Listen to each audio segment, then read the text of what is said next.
Well, hello there, YouTube. Welcome back to the Danger Zone, the Jets Danger Zone. We're here on a Friday night, man. It is Friday again already.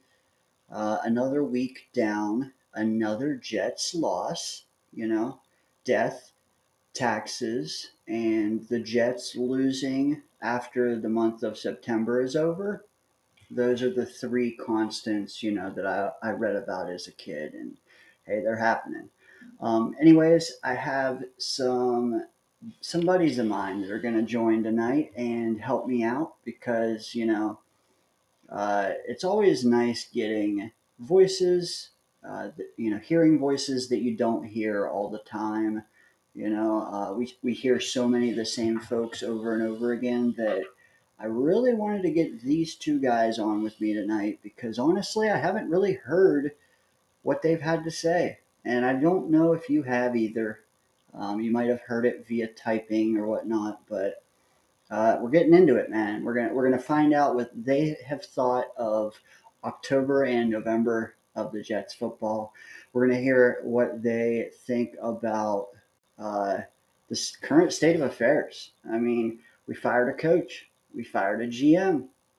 Now we're starting to sit guys down, whether it's warranted or not. We'll get into that.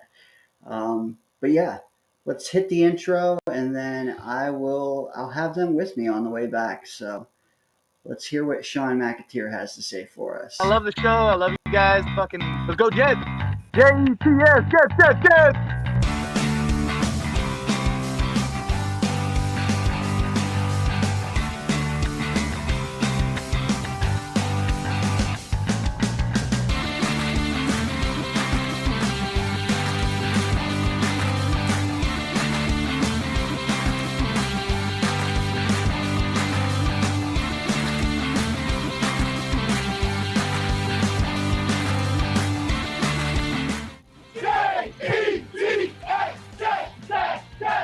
Oh, I'm beating you with my mind.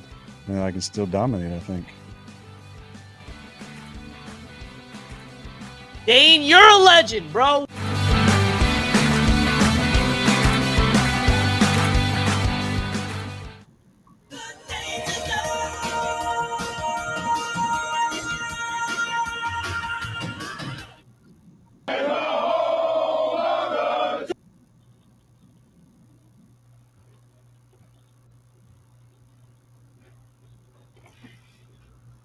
What's going on, fellas? How we doing? What, boys? Man, you did twin me. Oh, it's so cute. It is. We're fucking adorable, aren't we? You guys make good girlfriends. There we go. Look at this. Between us. The one that should be wearing the lumberjack attire is him. Yeah, Yeah. he's there in spirit, How's it going, Yeah. guys, man? What's up?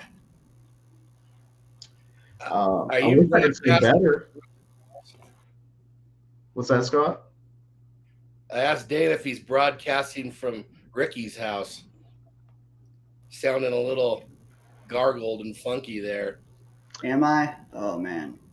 Yeah. Oh, When you you- were just Is it the acoustic? It could be the acoustics too. I might have to open my door. It'll help me out a little bit. No, Anyway. when you started the stream, you were pretty blurry at first, and then it evened out. And I don't think there's really any issues now. Okay, cool. But anyways, you know what? Why don't I get your guys' take right off the bat? Just tell me what you thought of the last 2 months, and that'll buy me a minute to sort some things out on my end. Bro, week 3, New England game, we were electric. And bro, we win 1 since then. Let me know what the hell. Where's your heads at? Because I know mine is mush. I know, like where we're at right now is like the last place I would have expected us to be. Like I just truly thought so much more was going to come out of this season than what has, and it's literally the worst possible scenario. Like Aaron's not playing Aaron ball. Some of our stars aren't playing, their game. JJ went down early this season. It's just like there's a lot of things that have just gone wrong, and then it's just like snowballed downhill and become this big shitstorm. Like I don't want to say that it would be any better with Sala or whatever, but it felt like that was just like one of the that wasn't the start of the snowball, but that's really what started getting it accumulated. Is like once you give up on your head coach, like are the players going to keep playing? And I don't know if they have, And then now they got rid of the GM too, and now it's just this big shit show, and we have no idea what's going to happen in the future. I imagine we're going to do a lot of talking about that this episode, but it's crazy to think about. Like we have no idea what this team's going to look like next year. Yeah, it could go many directions, and yeah, what a disappointing season. And I admit, when they fired Sala, I thought, okay, they needed to do that, but boy, it sure doesn't look like the right move now, does it? And they were 2-3, lost 2 games that they probably should have won. Denver for sure. Could have won Minnesota. But yeah, Murph, like you said, it's just kind of been falling apart. Even was Brick's first game Buffalo, and they played pretty well. They should have won that game. But yeah, it kind of seems like second half of the Steelers game on, it's just been the shits. And thank God that they own Houston for whatever reason. But yeah, what a disappointing season all the way around.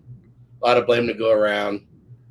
Got to believe a better coaching staff would have gotten more out of this team. We might not ever know. Yeah, I feel like you're onto something with that, Scott. I mean, a lot of people are going to say coaching. That seems like one of the given answers. But like, if you think about it, I kind of talked about it a second ago. Like when we fired Sala, to me it really felt like the life left the team not long after that. Like we were a little like in that Buffalo game, we were kind of a little feisty, but like for the most part, the team didn't, especially the defense in particular. Like, because I know early in the season we were still a top-ranked defense. Like, we were still pretty high. And then now our defense just doesn't even look that good. Like they have some moments here or there. The Williams brothers making plays, or maybe Will McDonald might get a sack, but there's just nothing other than that, man. Well, and then even when they've played well at times, the most important part of the game where they need to get a stop, they can't do it. I mean, yeah. Colts 2 fourth quarter touchdown drives. I mean, New England. How the hell does New England score twice in the fourth quarter? You know, the last drive. But that's just the way the season is. And I want to say something to Alan. Alan, I'm nobody's enemy, my friend. Yeah, and a big part of it comes down to the penalties, man. We saw that last game more than any other, but it's been a thing all season. It's been a thing throughout Salah's tenure, and it's still a thing through Ulbricht's tenure. I don't know what the deal is with this, but like that's one of the big things that you feel like has to get cleaned up somehow, and it ain't gonna happen this season. That's pretty apparent at this point. And I didn't realize this last game, but someone, maybe Jake said it today or something. 12 penalties, 8 in the fourth quarter, 4 on the last drive. And how many of those was in key situations, like third or fourth down? You know, after stops. After stops. Can we talk? I mean, that last drive, that was ridiculous. And the only reason I haven't I think the only reason all of us haven't really hammered that is because we don't want it to look like an excuse. But like, if you just look at that last drive in a bubble, it was pathetic. Every time we got a stop on third down or fourth down, flag, flag, flag. And like at some point you just gotta let him play, man. It was just so bad, so bad. I think Stigger's got a key flag. I'm like, oh my god, insult to injury, just bad. But Scott, you're right. You're right, man. Penalties, it hasn't subsided. Yes, and I think that's what I thought was going to change when they fired Salah. I really did. That was a big part of why I was happy for that move at the time. The other penalty that pissed me off in that game was that long pass where Adams made a heck of a play. The guy was mugging him all the way down the field. He kind of pushes his way through to catch the ball, and they call an offensive pass interference. Like, come on, what are you doing here?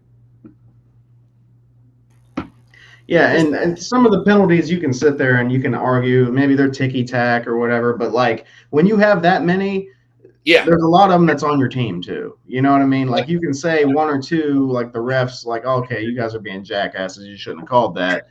But if you have that many, then you have a problem. You know, you have a discipline problem with your team. For sure, and it's almost every game. It's not like a one-off. It's almost every game. Yeah. And what you highlighted earlier, I think it was JD said it. Man, I'm kind of with him. I'm over the whole first-time head coaches thing. Well, I'm sure we'll get in that conversation a little later, but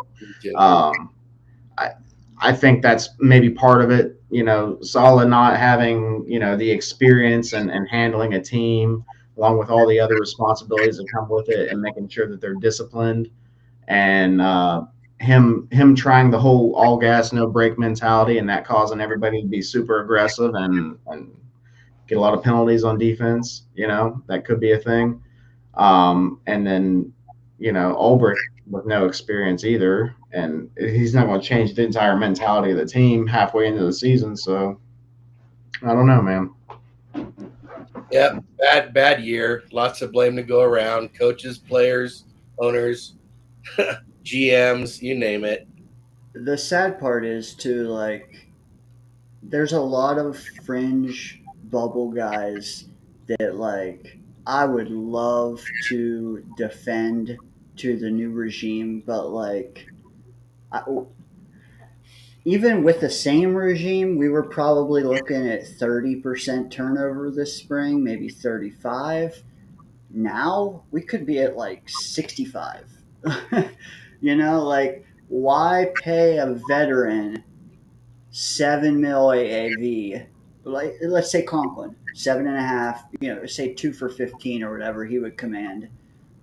You insert a 2 million guy or a rookie 4th round pick.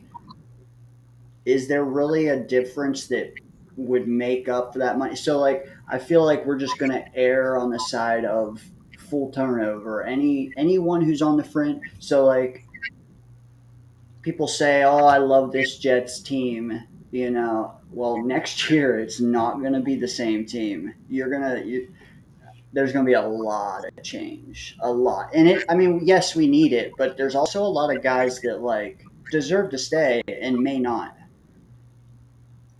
I don't Yeah. know. I don't know if there needs to be a huge turnover. I mean, there's a lot of talent. Some will be coming back, and I mean, as bad as it's been, look at how many games, a little twist here or there, the Jets win. I mean, I can say 5, no problem. Yeah, well, the thing about it is where I agree with you, Scott. I do think there's a lot of talent on this team, and with the right coaching, maybe you could get something out of them. But the thing is that in the NFL, when you get a new regime in, when you get a new general manager, a new coach, they're going to want to bring their guys in.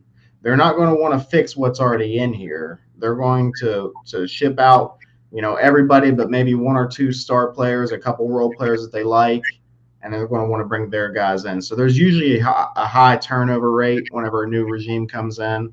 And like Dane said, we were already, going to have a high turnover rate, and it's likely to be significantly higher.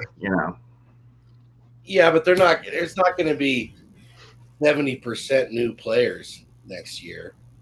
They can't do that. Are you keeping the same scheme on defense? Like, Well, that's obviously that's up to whoever's coming in.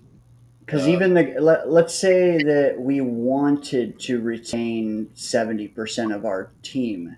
Well, you got to also have a leeway. What if 10 or 20% don't want to come back? Like maybe not 70% turnover, but it wouldn't shock me if we have like, I don't 50. know, man. Yeah. You think there'll be 20 to 25 guys returning from this year's team only? I mean, so there's 53 guys, like 25 are on expiring deals. It depends on the scheme. If they switch to a 3-4 or something, yeah, I think that a lot will be leaving. Well, here's the we'll deal. See. We'll see. Here's the deal. Say they hire who I'm pushing for, and a lot of people are these days, Vrabel. Go ahead. Say it. Yeah, okay. Vrabel, that's by far the guy I want. Not even close. Anybody else. But someone like that, let's say those guys know way more about what they're doing and about football than we do. So he may look at it and look at the talent and think, oh, this talent needs to run this sort of defense. So I'm going to hire this guy who can coach that defense up. So he may fit a defensive coordinator to the talent on the team rather than vice versa. Fair.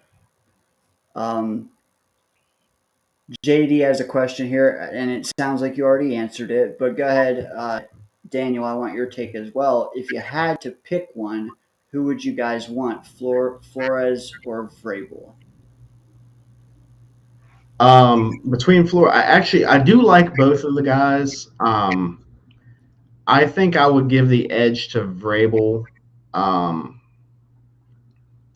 Probably more due to like experience and I don't know. Yeah, I think I like the way Vrabel manages the team rather than the way Flores does, because Flores did have issues with players, and not that coaches can't learn. Coaches can learn, but like the way he kind of undermined Tua in his early years, and he didn't manage that situation well at all. I never saw anything out of Vrabel that gave me that vibe. So I feel like Vrabel is a better choice, but I only really want somebody like that if they hire a good offensive coordinator. Because the big thing to me, like where I'm different, is I am so sick of defensive-minded head coaches. I want an offensive guy, man. That's what I want. I want either the next Ben Johnson or like that type of guy, whatever. I don't know. The guy I have my eye on the most right now is Kevin Stefanski, but I don't know if he's even going to be let go of the Browns. But I mean, they don't have a great record, so I guess we'll see how that goes. If they let him go, we should be all over him. Somebody like that. I'd be good with him. Yeah, he is on the radar for sure because, like, I know what you're saying. It would be awesome to have an offensive minded guy. The only thing I would prioritize over that would be someone who is a leader. You know what I mean? Like, Yeah. command a locker room is my top tick item. Second is probably leaning offensive. If it's defensive, you can sell me on it, but you got to have a creative guy on staff, if that makes sense. Yeah, yeah, and you're right. Like command is the top tier thing on the list. A leader, like somebody that leads the team, commands the team, well respected in the locker room, somebody that if there's an issue can address it properly and not have blowback and not all the things you need a proper leader, and Vrabel's that type of guy, and I think Flores kind of is too, but I just worry about some of the approaches that Flores took before. I honestly I was impressed with what he did with the Dolphins a little bit. I didn't think they were very talented when when he was with them, but I think he coached them up well. But I would definitely lean towards Vrabel if it's between those two. And Vrabel's one of my top guys too. He's definitely top three. Speaking of which, let's just get into let's stay there. What do you think of the jet centric candidates? The Rexes, the Aaron Glens, um, the Pete Carrolls. Do you guys have a take on any of those specifically, or maybe on the idea altogether? I don't want Rex unless he's head cheerleader, maybe a pregame speech here or there. I don't want Gruden. Like I said to you guys earlier, I'd rather have Pete Carroll than either one of those guys because I don't think Pete Carroll will get his ego involved in having a successful team. Aaron Glenn,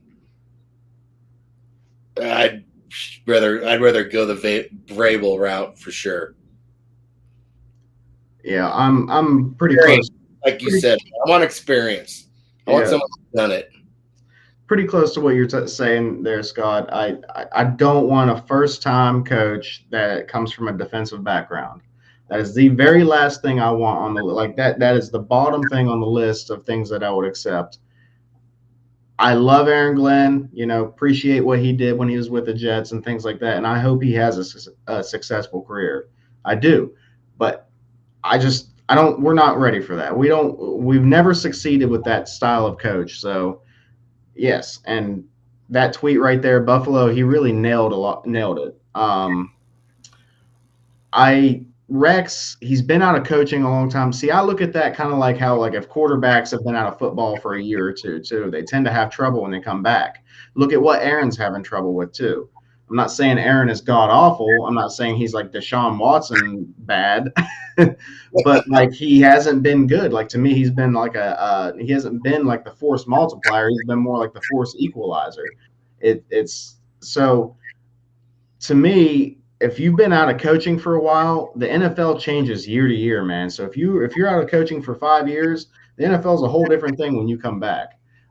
So I can't trust Rex to be able to adjust, right?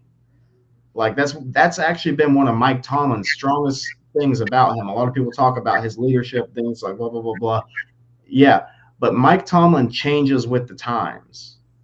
That's been one of his greatest assets. He has learned how to adapt and still have a successful team. So I can't get on board with the Rex thing. Love Rex, love what he did with us. I love that he wants to be with the Jets and stuff like that. That's great.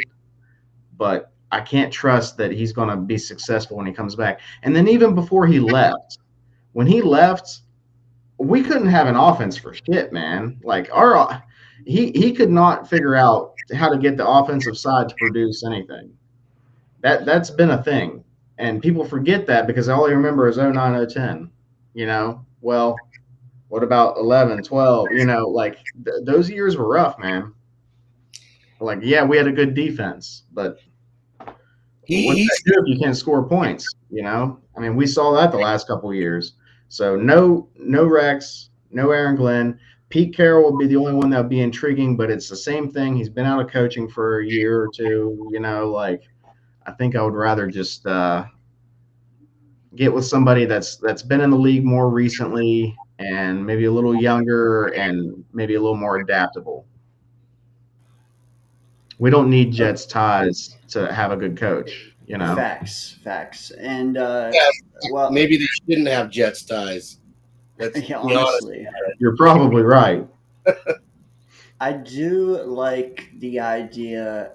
Like Glenn intrigues me because he's been with the Lions, and that is they're looking like a well-rounded organization. I mean, not only are they wildly successful, but they've also had things happen and they've adapted and overcome them.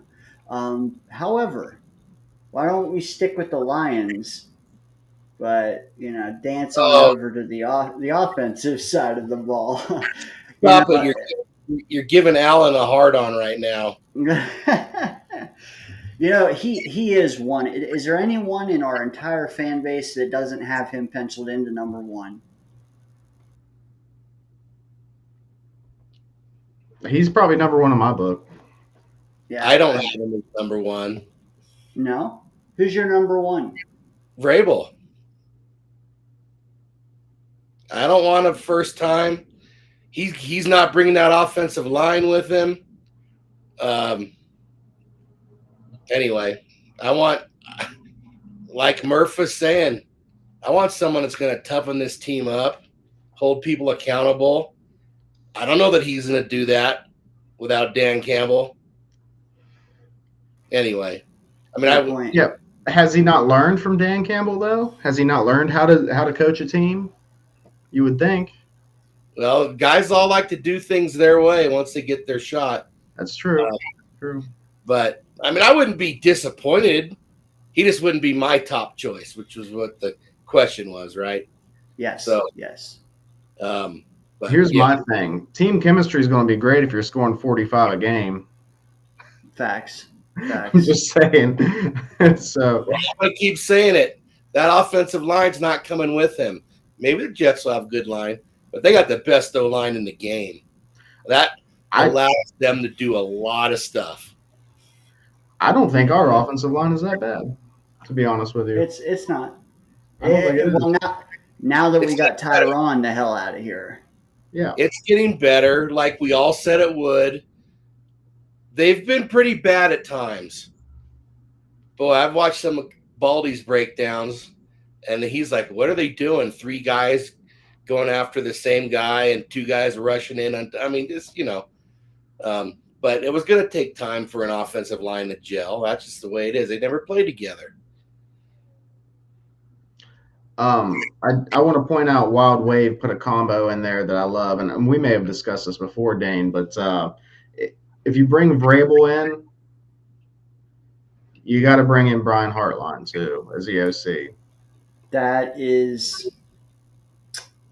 Yes, that's chef's kiss. That's exactly what I would want. I think that I've kind of followed Hartline like in his coaching or whatever. Like I'm a little bit of I'm not a full on Ohio State fan, but I kind of like him too.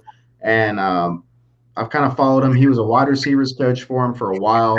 Produced so many first round wide receivers while he was coaching them, and then the success was just you can't deny it. So they promoted him to offensive coordinator, and they've been fairly successful with him doing that as well. So I think that he's a young up and coming coach. He's got a bright offensive mind.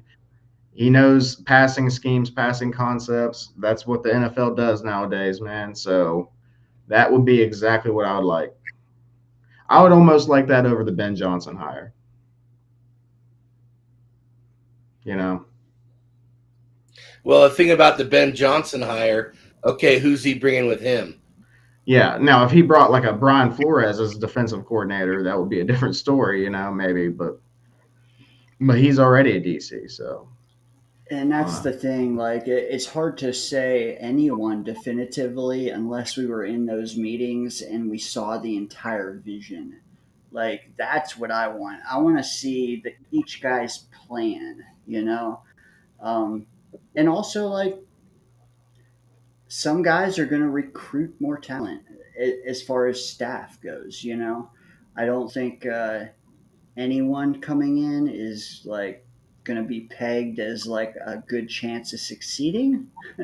So, like, if you don't hit a homer with the head coach, it's gonna spiral because then they won't recruit the best guys. Like, it really, and I don't even know, like, the way this 33rd thingy is all set up. You know, I listened to something. Here, let me get rid of this. And I wish Buffalo would have included Stefanski on this tweet, but the rest of it's pretty close to what I think as well. Yeah, But he probably didn't consider him an actual option, and he very well may not be. The Browns would be fair. stupid if they fired him, but uh, we'll see. Yeah, I know, and they've been stupid, so you know, like, but How big of a GM. So hold on, 33rd team. I heard Spielman talking on CBS Sports, and you know he had also mentioned how they would be looking at head coach candidates and weighing in on that. That kind of bothered me because it's like, why are you guys looking at head coaches at all? Like, you nailed the GM hire, and your job should be done because the GM should be hiring the coach. Why are we using 33rd to look at both positions? It's just going to lead to more. I want who the GM wants, is what I'm trying to say. Now, if 33rd wants to give the GM some info and some, you know, their take on the situation, fine. But I don't want 33rd telling Woody, the GM telling Woody, and then Woody choosing. Does that make sense? I agree.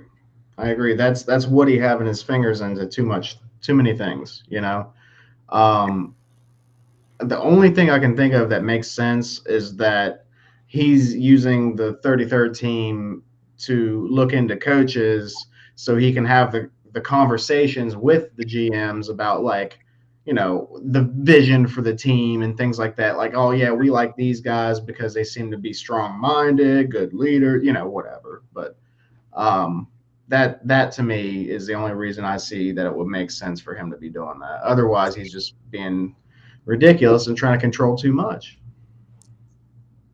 well, maybe they want the head coach to be big man on campus.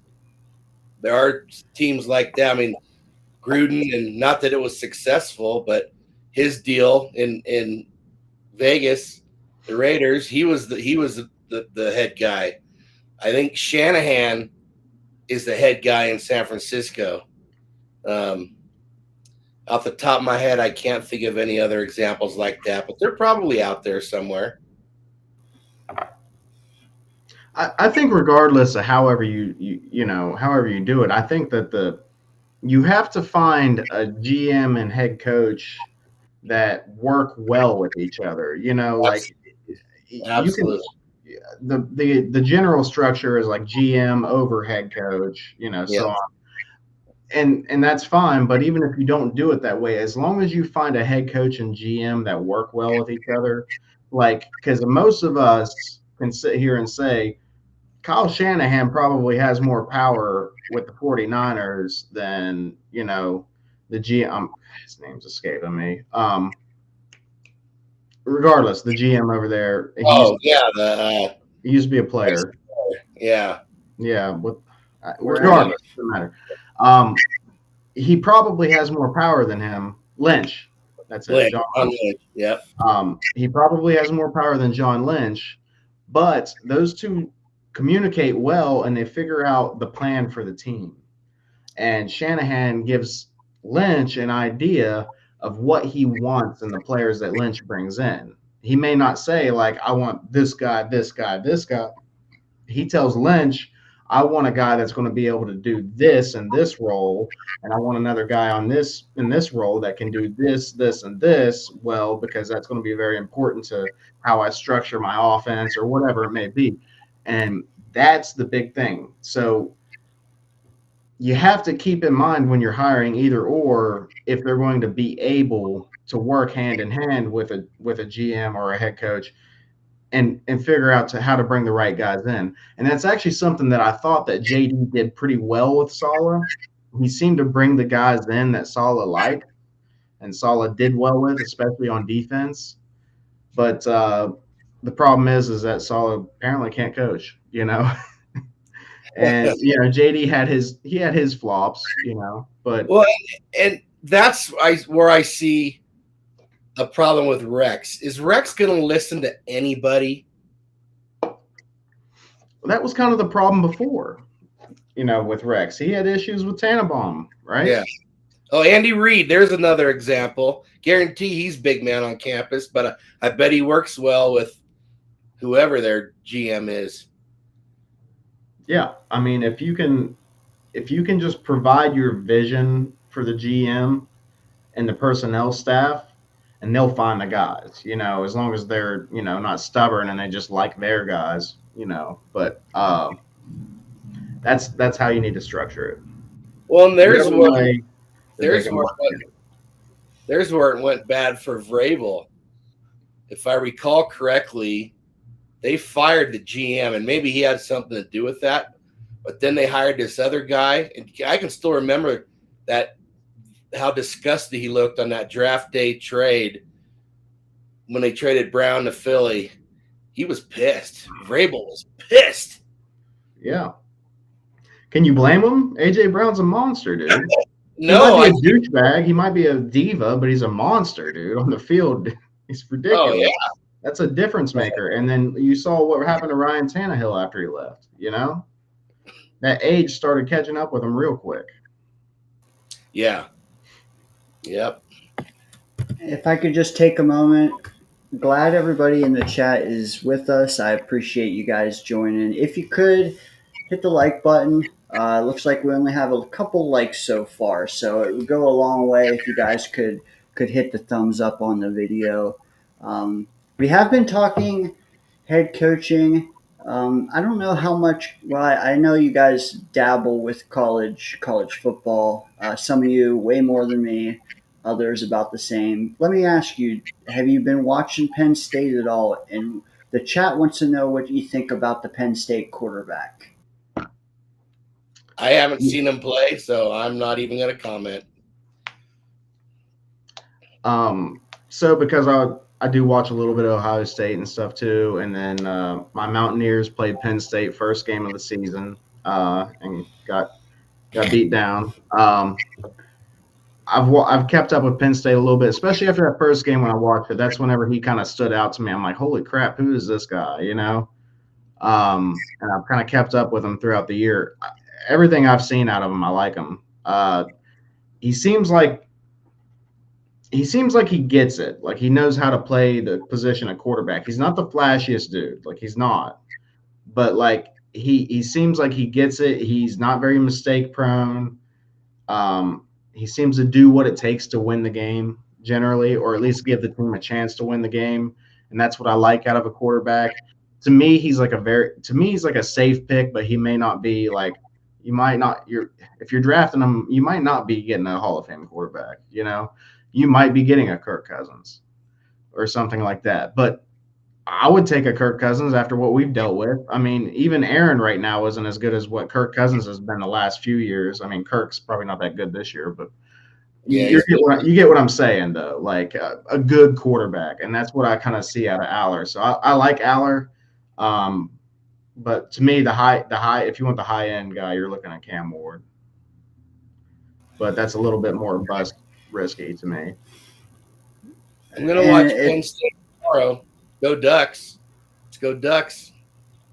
Ducks are looking in a class by themselves, man. You got all these, a 3-loss SEC team. How about the Ducks, man? They're fucking still undefeated. uh, Dude, they're a fun team to watch. They are. Since you're going to bring the Ducks up, then how do you feel about Dylan Gabriel? Both of you. He's a I don't good want to college draft. player. I don't want to draft him until Saturday. Some would say he'll go Friday, but I would wait. I just get too much Zach Wilson vibes from him, and it's probably his face. But I also think that he just has a really good team around him. He has a really good head coach. May not be able to give him either of those. Um, he wouldn't be my choice. He's a little guy. Yeah.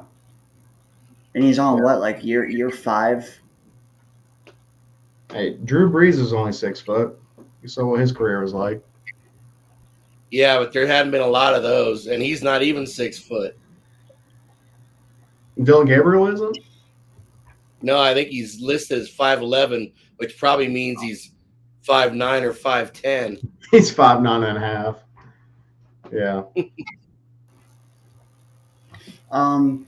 Jumping forward, or jumping, I guess, backward from the future to the present. Today it came out that Sauce and Brees are both listed as doubtful for this weekend. Thoughts on that? I mean, we're facing a team that literally blew the doors off of us twice last year. Now we're going into it without one of our best players on offense and one of our best players on defense. Do you think this is a sign? Like, do you think that they're kind of like, are they just mailing it in? Are they trying to keep these guys healthy for the off season? Do you think that they are truly just unable to play this weekend? I think Hey, there's more let me precaution. let me ask something real fast. Is everybody hearing Dane well? Because he's in and out, breaking up. Is it me or is it Dane? I hear him crystal clear. Okay, I'm gonna go out and come back in, Dane. See if that makes a difference. He's got his That beer works. ears on.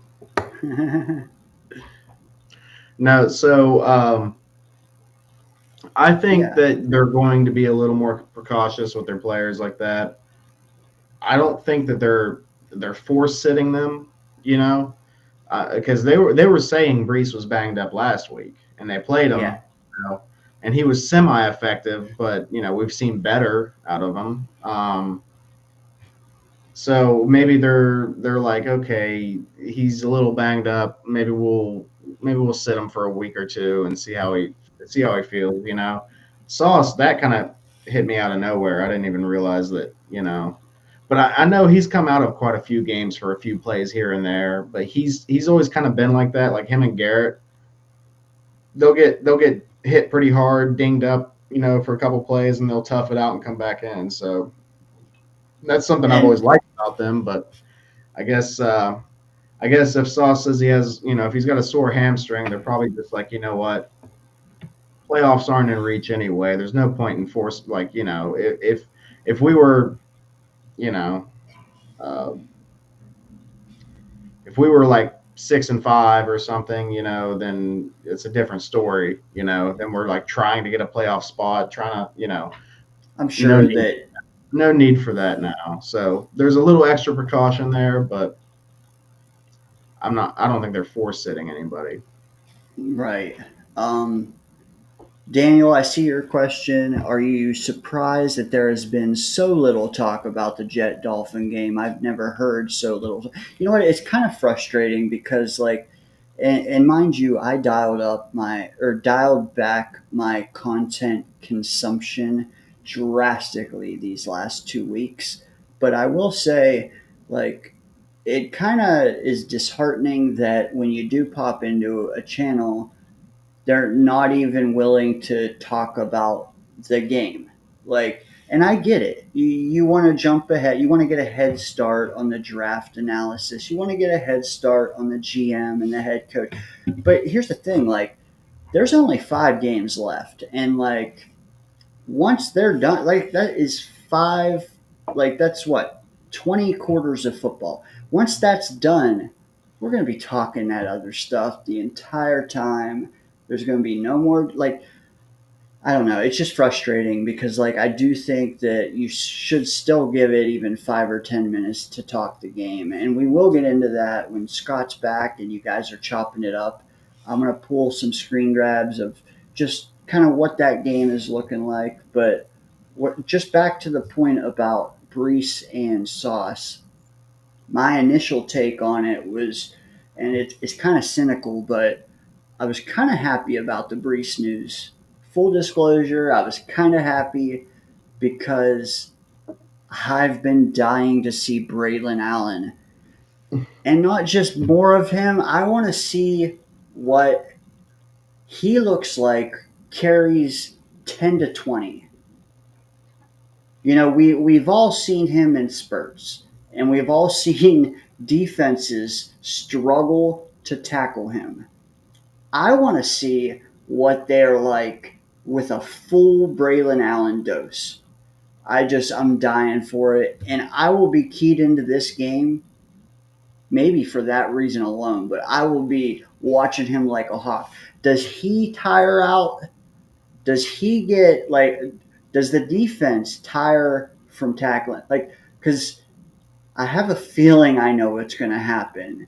And if it does, I'm going to be pissed at our coaching staff for not giving him more looks earlier on. Because honestly, coming into this year, like, it wasn't even because of Ben Johnson, but like the Lions' mold of what they do with their running backs is what I wanted us to use this year. And that's you give guys like damn near entire series and then you alternate. Like we what did we do with Braylon Allen besides waste him? Like so I am excited for this game and I worry that we're gonna have to abandon the run by the second quarter and it's not even gonna matter. But if we can hang tough, I am just dying for this kid's first real opportunity. Yeah, so I know you've been heavy on that Braylon Allen bandwagon, and I like Braylon too. I still have my reservations of whether he's a workhorse or not, and it's like you said, we need to see it. We need to see it to know. You know, he could be that type of guy, that Derrick Henry type that will wear that defense down, and he might start off with 10 carries for 21 yards and then end the game with 25 carries for 140 yards, you know, and 2 touchdowns or something. That could be the case. But we got to see it. But the problem is, like you said, you can't trust the coaching staff to call the game right. And also, you can't trust us against a team that we've known, even though they haven't been very good this year, they still have that potential every game to drop 40 points on somebody because they have a potential to have a high-powered offense. And our defense has been – you never know what you're going to see whenever they come into the game. Suspect. Yeah, Suspect. they've been so they get 2 scores up on us early. You're probably not going to see that 25, 30 carries out of Braylon, man. Neek, what's up, girl? Welcome. Again, if you guys can hit the like button, we'd appreciate it. The other thing is, like, you're sitting Sauce down in probably the biggest game you needed him in. Is that, like, if we give up a touchdown or two in the first half, then you might as well kiss Braylon's opportunity goodbye because Rodgers will end up throwing it 45 times. Scott, I don't know if you heard that take, but, like, how excited are you for our backup corners and our backup running backs to be elevated for this game? I'm looking forward to seeing Allen get more touches. I mean, it seemed like earlier in the year he was going to get a good amount of touches this year, and it just hasn't happened. Don't know why. I'm not looking forward to watching backup corners against those receivers. That's for sure. But I'm looking forward to seeing Allen play a little bit more than normal. But are those guys are doubtful right now, right? Not out. They're doubtful, and I think Ulbrich said it would take a major development for that to change. Okay, then what's the point at this time in the season, considering 3-9? Yeah, Sauce, he got hurt. He was out the end of the game last week, right? I remember seeing him on a sideline thinking, why is he not in the game right now? Did he I ever can come tell back? you in 1 second. Sauce Gardner, he played 69% of the snaps. So yeah, he missed a healthy chunk. He got dinged late, and I don't know that he ever came back in or not. And then same thing with Braylon Allen. Where was he last week? Towards the in the second half, started to be more. Isaiah Davis was getting some action, but Another guy who I think can be a Swiss Army knife for us. I mean, we've already seen him kick return. We've already seen him catch balls out of the backfield. He's ran a little bit. Like, I'm excited for both those guys. I don't think we'll see Allen get 20 carries, even though I'd love it. But I do think Davis will be peppered in quite a bit as well, especially since we don't have to have him kick return anymore. There's another thing that finally happened. Like, we were talking Tyron, he's finally out of here. We finally have a primary kick returner not named Xavier Gibson. Yeah. Yeah. The Jets found a good one in Wang. Yeah. He forced a fumble too. He didn't just return that kick. He also forced a fumble before. So yeah. Facts. I think there will be a lot of sprinkling depth players in over these last 5 games. Like I said, I don't know if they'll be force sitting anybody, but like there will be more snap distribution. They're going to want to show whoever's coming in what kind of depth we have on the team, who they might want to replace, or things like that. The abilities of the backups. I think that's just how it's going to go. It's hard to tell.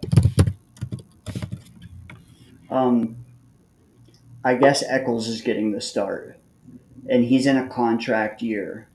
Do you like the prospects of bringing him back? Is it entirely based on money? Where are you at with Eccles and whether he is here for the next regime or not? That's a tough one. I don't think he's a have to. I don't think he's a have to.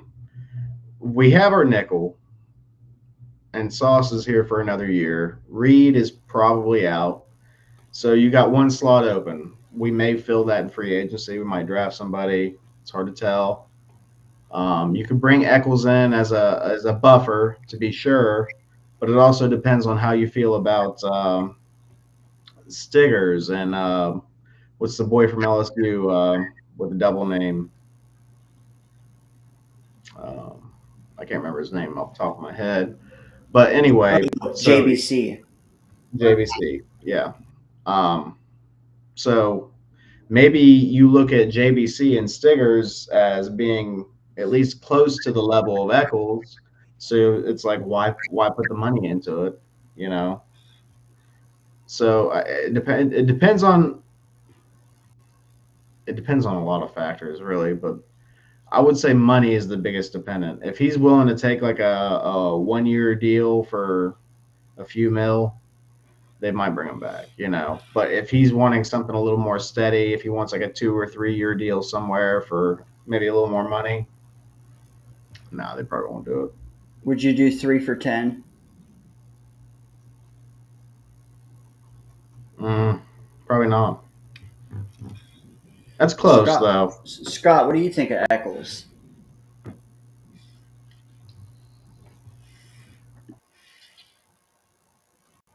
Oh, sorry. One sec. Hey, try now. I'd like to see him stick around.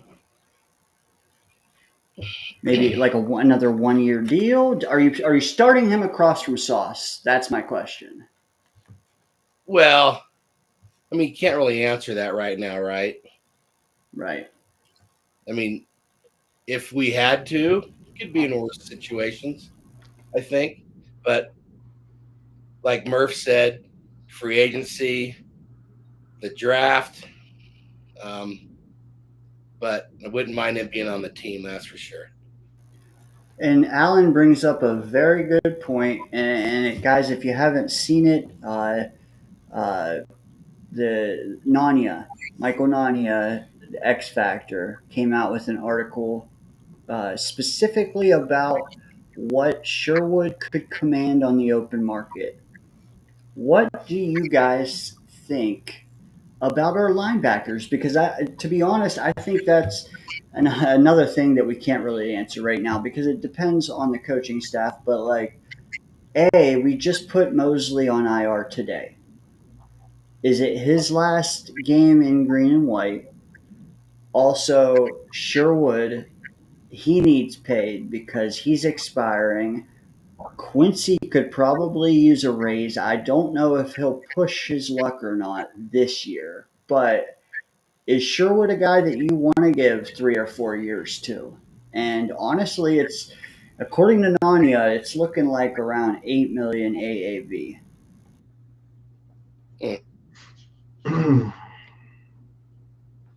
I I'd probably do that. I don't know. That's the thing is like you have such little playing time out of him. Like this year, you're getting a lot, obviously, But what if it's anomaly? What if it's 1 year he played well, and then you sign him for 3 or 4 years, and he shows his true colors afterwards? It's hard to tell. I think it's more likely he ends up with like a 2 year deal. Um, I would be fine with the 8 mil AAV, but I don't know if I would be fine with doing that for 3 or 4 years. Well, I do want him back, though. yeah, sure. But here's what we don't know. I mean, we could find out. Dane might know. He might have pop a list up here as soon as I say this. What linebackers are free agents after the season? And what kind of money will they be demanding? So like Murph or one of you mentioned, what kind of defense we run in next year? There's just so many variables, but yeah, he's earned himself a shot, another shot, some more playing time for sure. Yeah, and that's Scott. That's exactly the point too. I was going to mention all these questions, JBC, Sherwood, all these things. All depends on who your coach is next year, and they may just want to wipe their hands clean with all the people that are here. Not all of them, but you know what I mean. Like if there's people already heading out the door, like fine, head out the door. I'm gonna bring the guys in that I know I like. There you go, Dane. I knew Dane could pull it off. What about that second guy on the list? I don't. He's not a linebacker. Get out of here. No, I don't mean those kind of linebackers. Yeah. Do you? Yeah. Here, I can switch it. Hold on.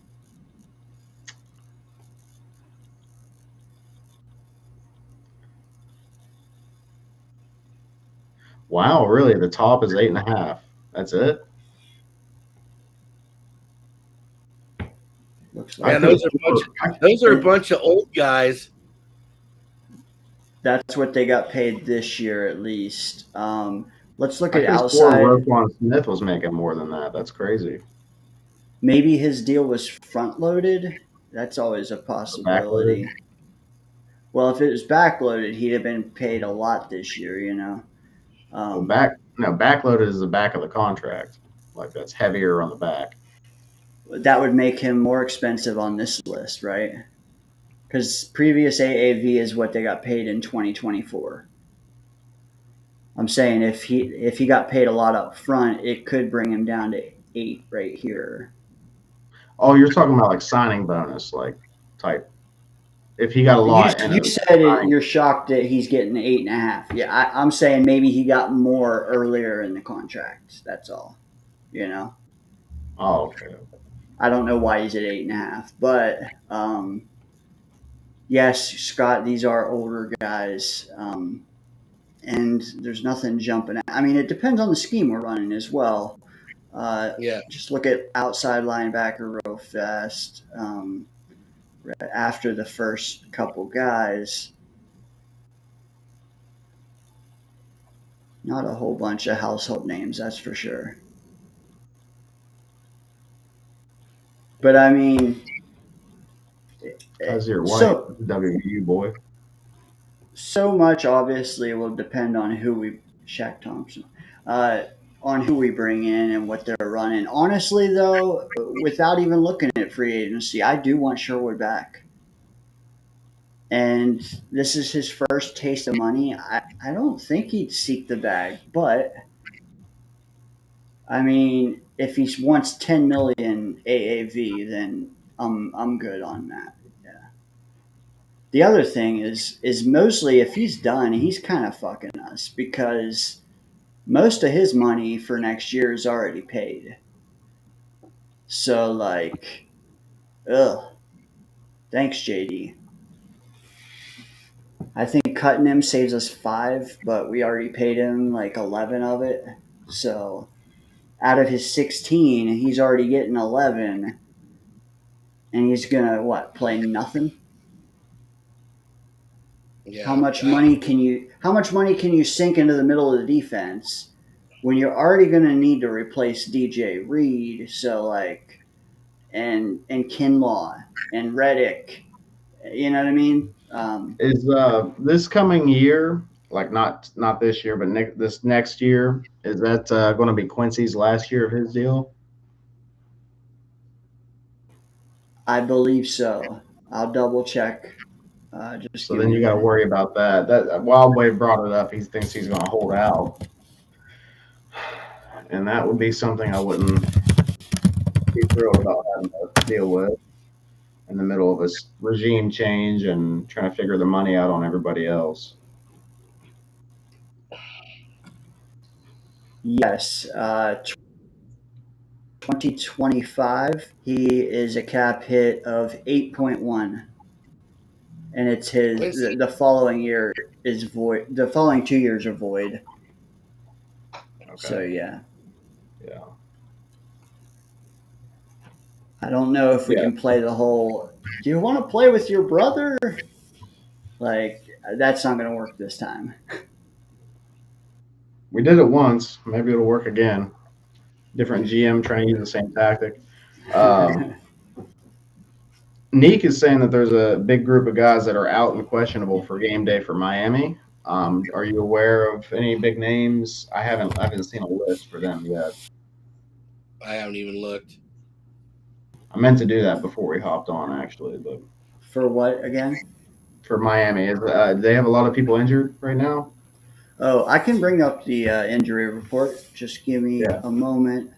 What do you guys? So obviously down Brees, down Sauce. They haven't been exceptional. However, Tua has been decent. What are your overall thoughts on this game while I grab the injury report? Just surface level, like you think we're cruising for a bruising? Yeah, I do actually. I hate to say it. Me too. It's Miami. We all hate Miami, just like we hate the Patriots. But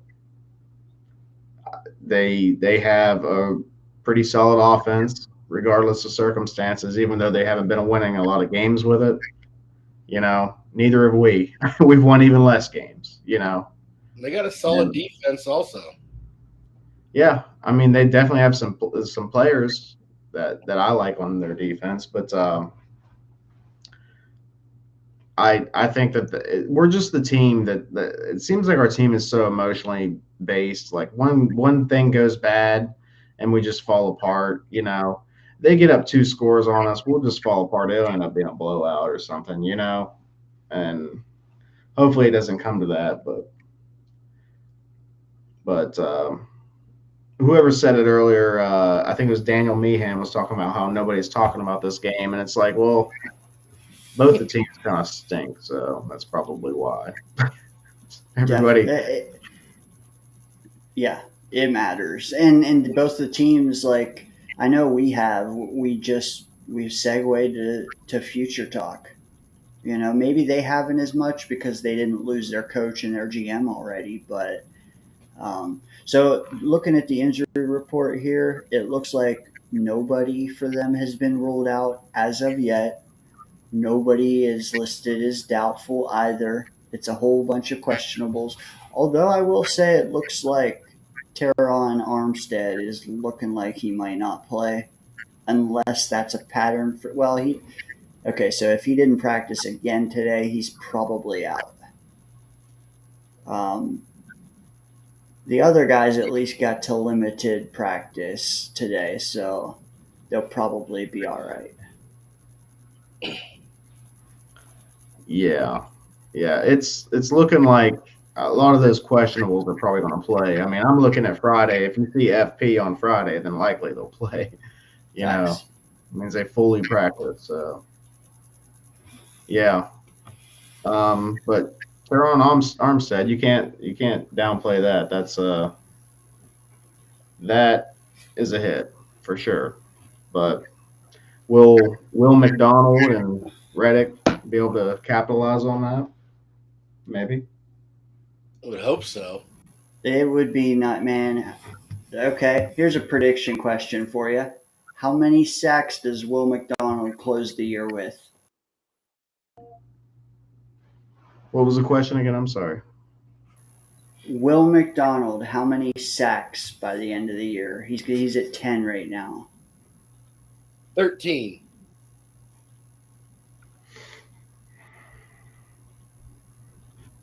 I'm gonna go a little higher. I I initially called him at 11, and it seems like I downplayed it a little bit. But I also didn't know JJ was going to be out all season when I made that prediction. Um,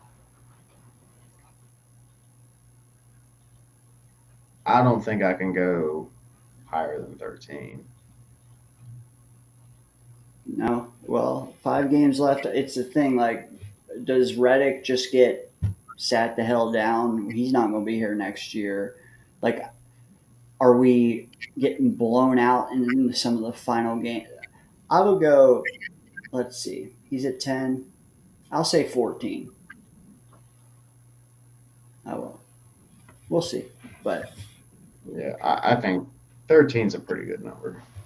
yeah, okay, a couple of things I did jot down this week. Thoughts on Belichick interviewing at North Carolina? Any take there?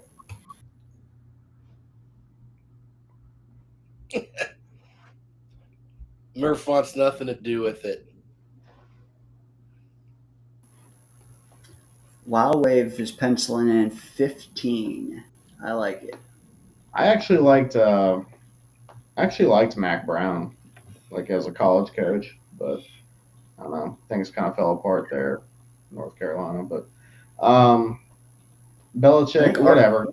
Keep him out of the league. Actually, I hope he doesn't get any coaching job. I hope he has to coach for like a single A freaking high school team or something.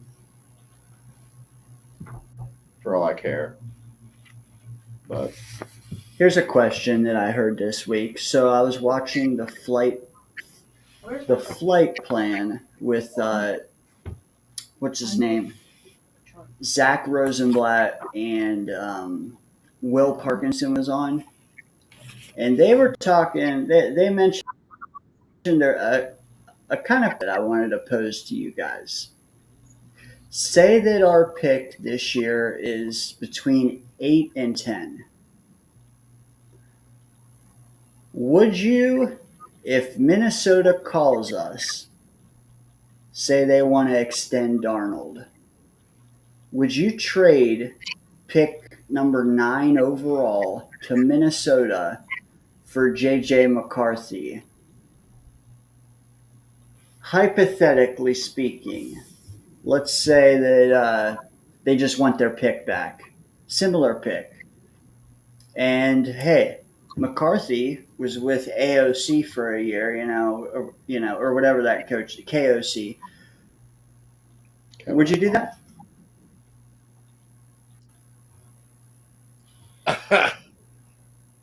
I wouldn't want to, but I'd want to know about his health for one thing. That's a pretty big one there. So what else is part of the deal? To just pick for him, nothing else? Yep. Hey, Darnold played really well. It's not like a damning thing about McCarthy. It's just they're gonna, they just want their pick back. They'll go with Darnold and I don't say they do that. no, but No, I mean Darnold leads. At least he did leads the league in turnovers. I thought I heard today that he hasn't thrown a touchdown pass in a while.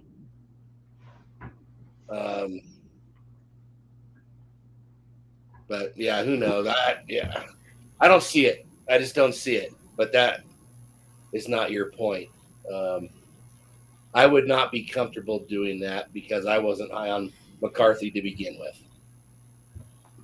Yeah. Daniel, you really like bitch again. What do you think of McCarthy? Yeah, I love bitch again. So I wasn't high on JJ McCarthy from the get go. It does intrigue me having a year under Kevin O'Connell, because I do think Kevin O'Connell he's legit. He's the real deal when it comes to being an offensive mind. Getting the best out of his quarterbacks. First of all, it's not going to happen. Because Minnesota drafted him to be their future. He showed a lot of promise in the offseason. He was tearing it up in preseason and stuff like that.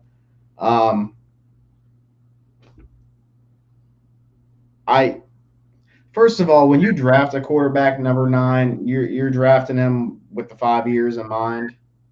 So you're giving up the 9th pick for 5 years. We'd be giving up the 9th pick for 4 years. I don't love it. It's an unknown commodity. We probably didn't scout him really, because we weren't drafting a quarterback last year. Not that we even have the same freaking regime. No, nothing about that sounds right to me. I don't like it. I don't like it. And it never happened.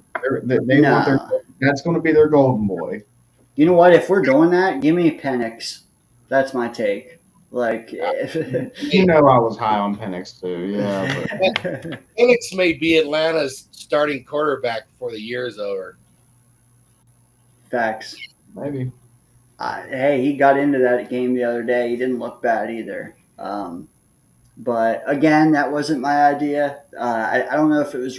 I think it was Rosenblatt who brought that up. But if you watch their pod from the other day, you'll see that. And hey, it's something different. And I think we could all use a different topic. Even if it's brief. So I wanted to ask you that. Let me ask you this: if I give you a couple guys and we don't know the coaching staff. But let me ask you this. If I name some names, can you tell me whether or not you think they should stay or go? First on the list, Tyler Conklin. I'd want to know the financial ramifications, but yeah, that really depends. Let's say 2 for 15. Stay.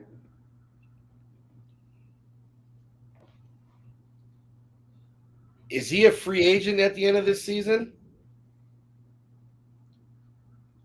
I think he's going to be gone. What would you do? Well, we should ask Alan about this one, but I did hear someone, maybe it was Dom, say it's a really strong tight end draft. Maybe you draft a guy, maybe you actually get your Boa some more work. Well, there's Alan's. Alan Alan knows the tight wants end. to know about the tight ends coming out in the draft. Yeah, I do like Yaboa. I think that it's nice to have two tight ends that are solid. I'm not talking about incredible.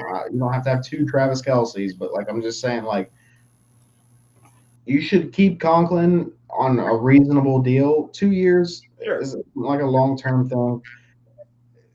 Keep him on a reasonable deal, and you can draft a tight end that could be your future, and then you can have like maybe Conklin will be the starter this coming year, while the other guy learns a little bit. He might get a few reps here and there, like how Ruckert is this year, and then next year the roles reverse, and Conklin's just kind of like that solid guy that like you can rely on if your starter gets injured, whoever you drafted, or if you just, if you're running two tight end sets or whatever. But I don't see why that's a bad idea. I think Conklin's solid. He's not incredible by any means, but like he can do a little bit of everything, half decent.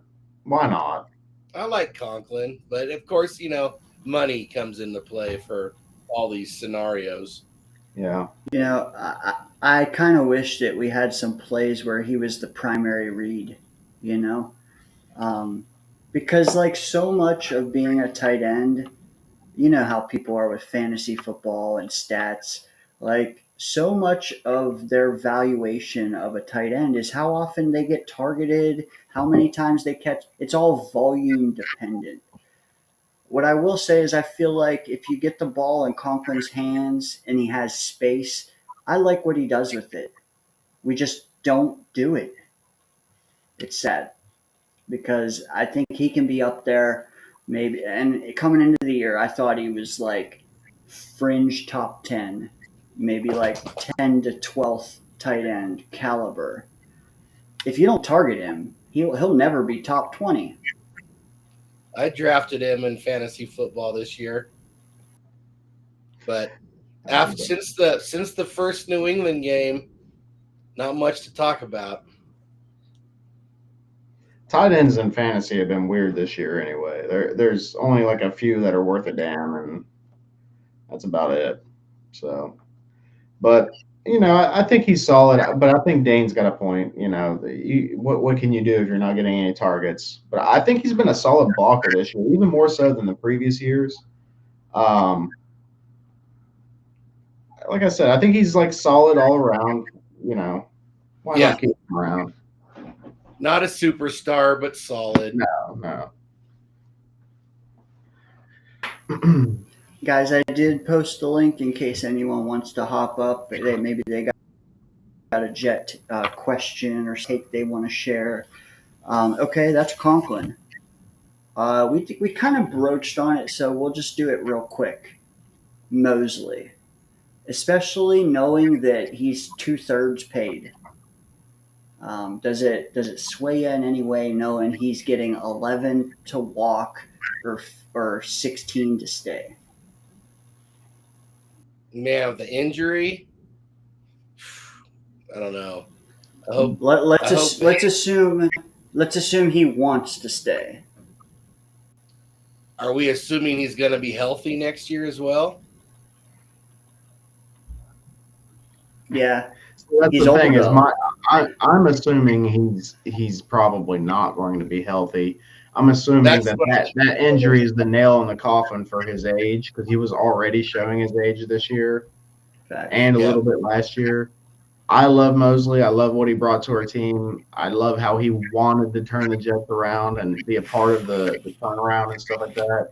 I still want a Mosley jersey, but it's probably time to move on. I've kind of figured this was going to be his last year, and I was hoping it was going to be a Super Bowl year, but that didn't happen to be the case. Facts. Daniel, I think you got to step away for a minute. That's totally right back. fine. I have a caller on the line, so it'll be good. You're good, brother. We'll talk to you in a few here. Um, while he's stepping away, let me bring on our first guest, one that has a Conklin take while we were just talking about it. So let's see what he's got to say about that and anything else he's got for us. Well, one and only Alan Avital. Lying, Scotty, baby. How about them? Don't ever mess with Sam Laporta, my boy, my boy.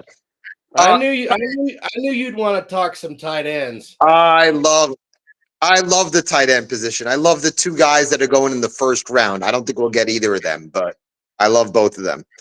Tyler Conklin is as mid a tight end as you ever would want. Time has passed. But mid's okay. I don't need a mid tight end. He doesn't separate. He never catches touchdowns. He has an occasional good game. You could move on. You could find a guy in the 4th, 5th round. Perfect example. The draft that we took Ruckert. Look at the 3 guys that were taken right behind him. Oh, Jake Ferguson, Isaiah Likely, and Kate Otten. Okay. And of course, the Jets picked the shittiest one. Okay.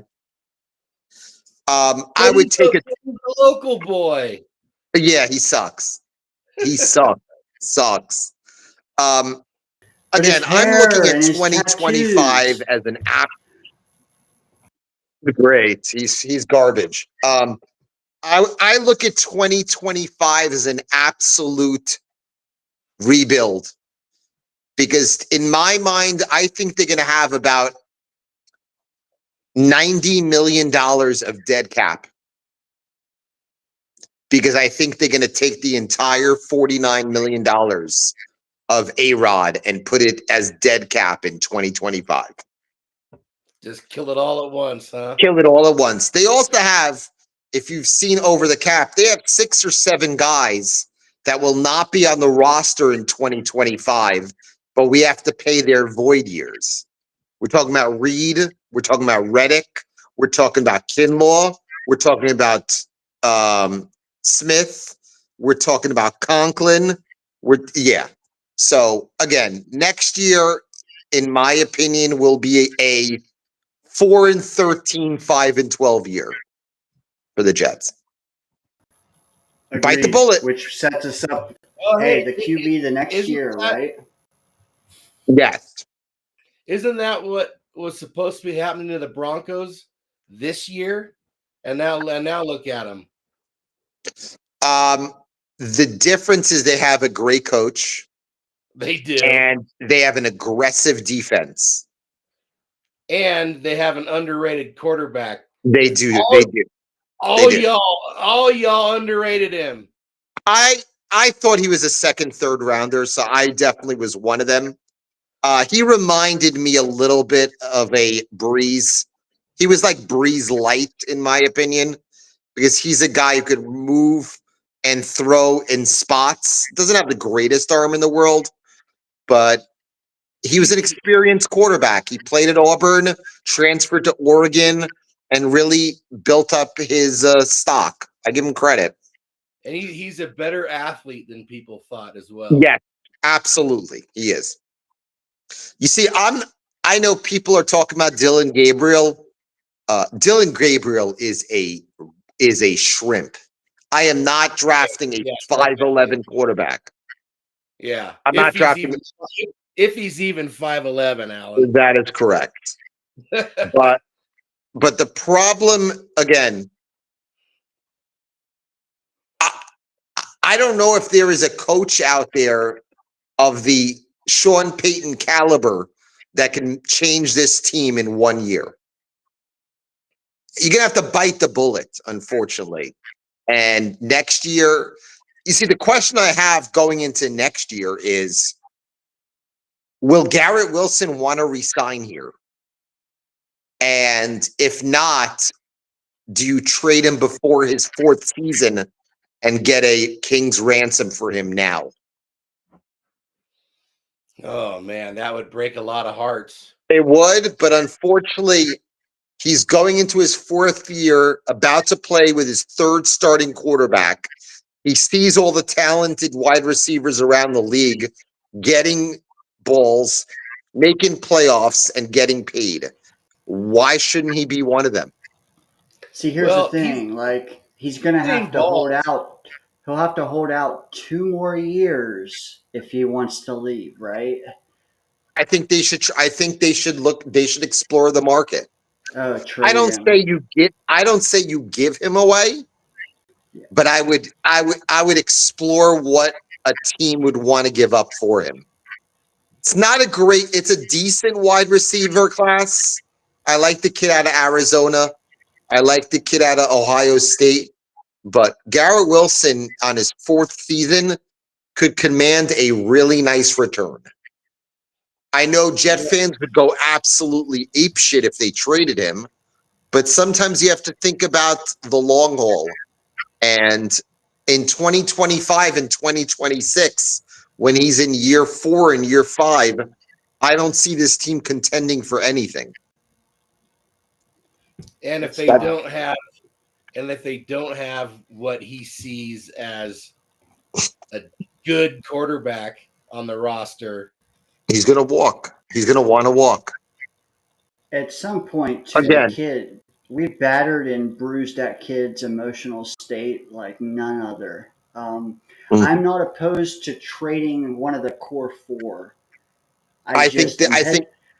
Can you get more than a 1? It would take more than a 1 for me to part with him, though. There's only 2 of those 4 guys that have real value, and that's Sauce. And that I don't think Brees has a lot. I don't think a team is giving up a 1st round pick for Brees. I just don't. Yeah. And Jermaine Johnson is damaged goods coming off an injury. I think you can get. I think he's a 1B anyhow. I don't think he's a 1A pass rusher. He's a complimentary pass rusher. I do laugh at a lot of people who still want Aaron to come back next year. I laugh. I do. It's comical because they think they're getting Green Bay Aaron Rodgers. Unfortunately, you're getting a guy who has no mobility, is afraid to get hit, and is missing wide open receivers. That's a problem. And there are people who said, oh, they'll bring him back and he'll return to his old form. Bullshit. Absolute bullshit. How many wins would we have with So let's say we had Tyrod Taylor from week 1 to 17 and he's healthy all year. What's our record right now? 5-7. Maybe. Our defense is such crap. Our defense. My God. JD should have been fired just the way he completely decimated our defense. Our defensive line is garbage. Garbage. Yeah, he messed it up. There's also no safeties on this roster. None. They have the worst safety room in the league. In the league, there's no one even. There isn't an NFL safety on this roster. Okay, even Tony Adams. Yeah, are you out on him? He's not an NFL. He's a backup at best. He's not a. Are you giving him 2 for 6? Tony Adams? No, I'm not giving him 2 for 6. No, I don't think he's a good player. You could find a guy in the 7th round to do his job. I would not be surprised. I would not be surprised if they draft somebody in the 3rd or 4th round this year. I would not be surprised. There's a decent market, and you can always find a safety in free agency that might make it to the 3rd wave of free agency. I remember a couple of years ago when Julian Love was a free agent from the Giants, and he waited and he waited and he waited, and he finally got a contract by the Seahawks. I think he got like 2 for 12. And he's playing really well for them. So, but the bottom line is this is going to be a longer rebuild than people think. And unfortunately, when you don't have a quarterback, you really don't have a lot of hope going forward. It's not like you're in Chicago where you still have hope with Caleb Williams. Even Trevor Lawrence, who has not been great, he still has more potential. You got to get him better coaching. The problem with the Jets is there's nobody. People are still wondering about Jordan Travis. I would not be surprised if you never see Jordan Travis play a snap in the NFL. I'm That not injury, wondering. yeah, I don't think there's anything there. I just don't. So hopefully the Jets, you see, to me, I want them to lose not for a specific player. I've watched a lot of the draft coverage and I've watched a lot of these guys in this draft. It's not a great draft. To me, it's a top-heavy draft. I think there are 6, 7 guys up top that I would be considered game changers.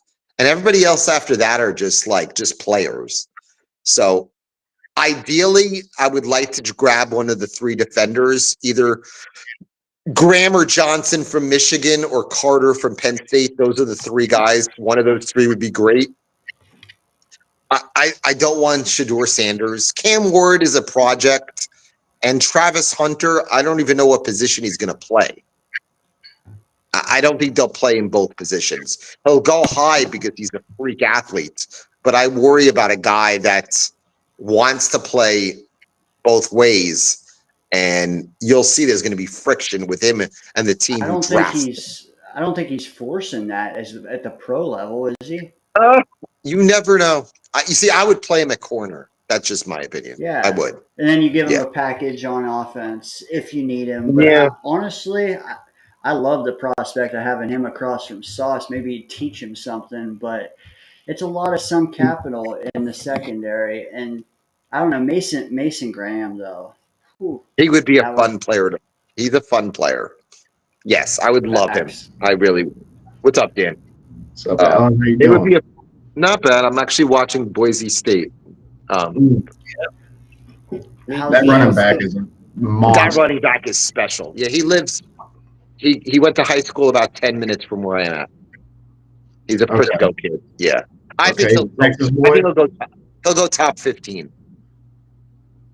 He probably should, yeah. Did he break Barry's record? I don't know if he did. I think he was close, but I don't know if he did yet. I know he was on pace to for a while, but I wasn't sure if he actually broke it. What I'm reading the question, that injury is so devastating. He's not even remotely close to coming back. I think the earliest you will see Jordan Travis, if you see Jordan Travis, would be 26. I don't even know if you'll see him next year. I really don't. He was a dart throw anyway. That's exactly what he was. Yeah, I'm not putting a lot of stock into him. No. If we ended up getting something out of him, and like you said, in 26, then great, Yeah. But I'm not banking on it for sure.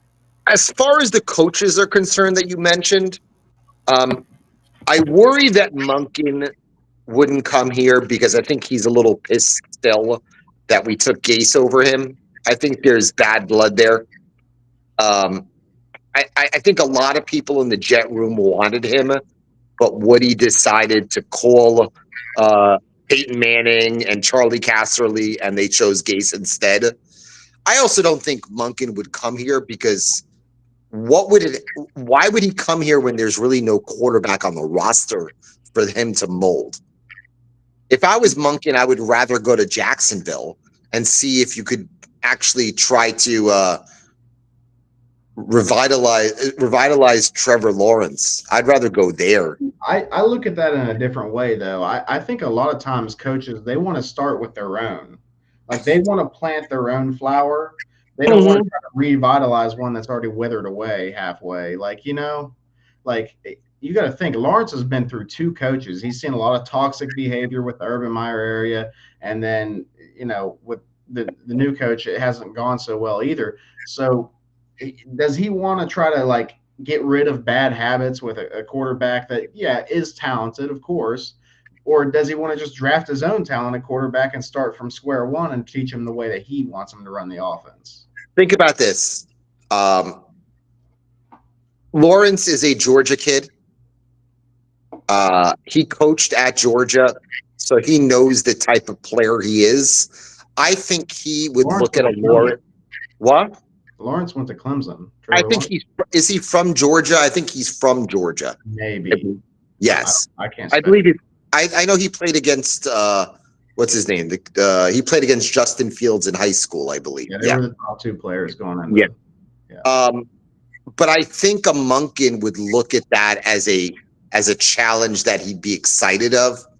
I don't know if there's anybody in this draft, because I don't think the Jets going to get one of the top 2 guys. I think they'll most likely have to pick out of the 3 to 7 guys, whether it's Beck or hopefully not Ewers or a Dart or a Battler.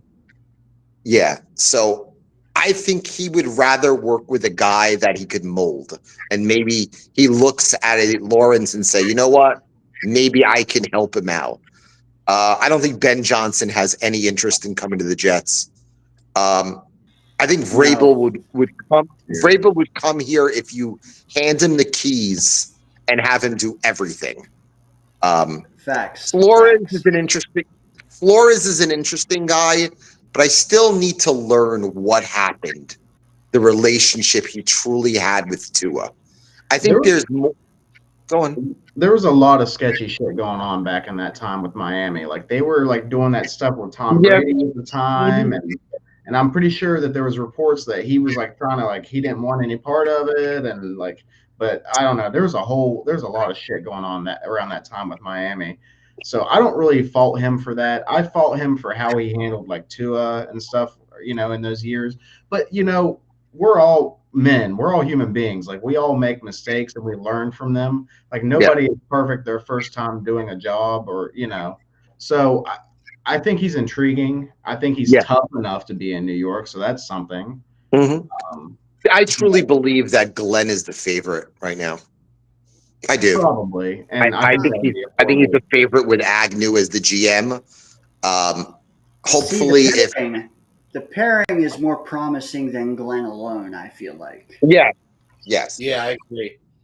And if Ben Johnson doesn't want to coach, to be a head coach this year, maybe he's looking towards next year. Maybe Cincinnati gives Zach Taylor another year and they fire him, and that's the opportunity to coach a Joe Burrow.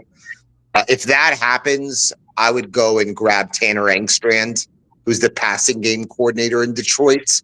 So you get the 3 guys. You'll get the GM from Detroit, the head coach from Detroit, and the offensive coordinator from Detroit.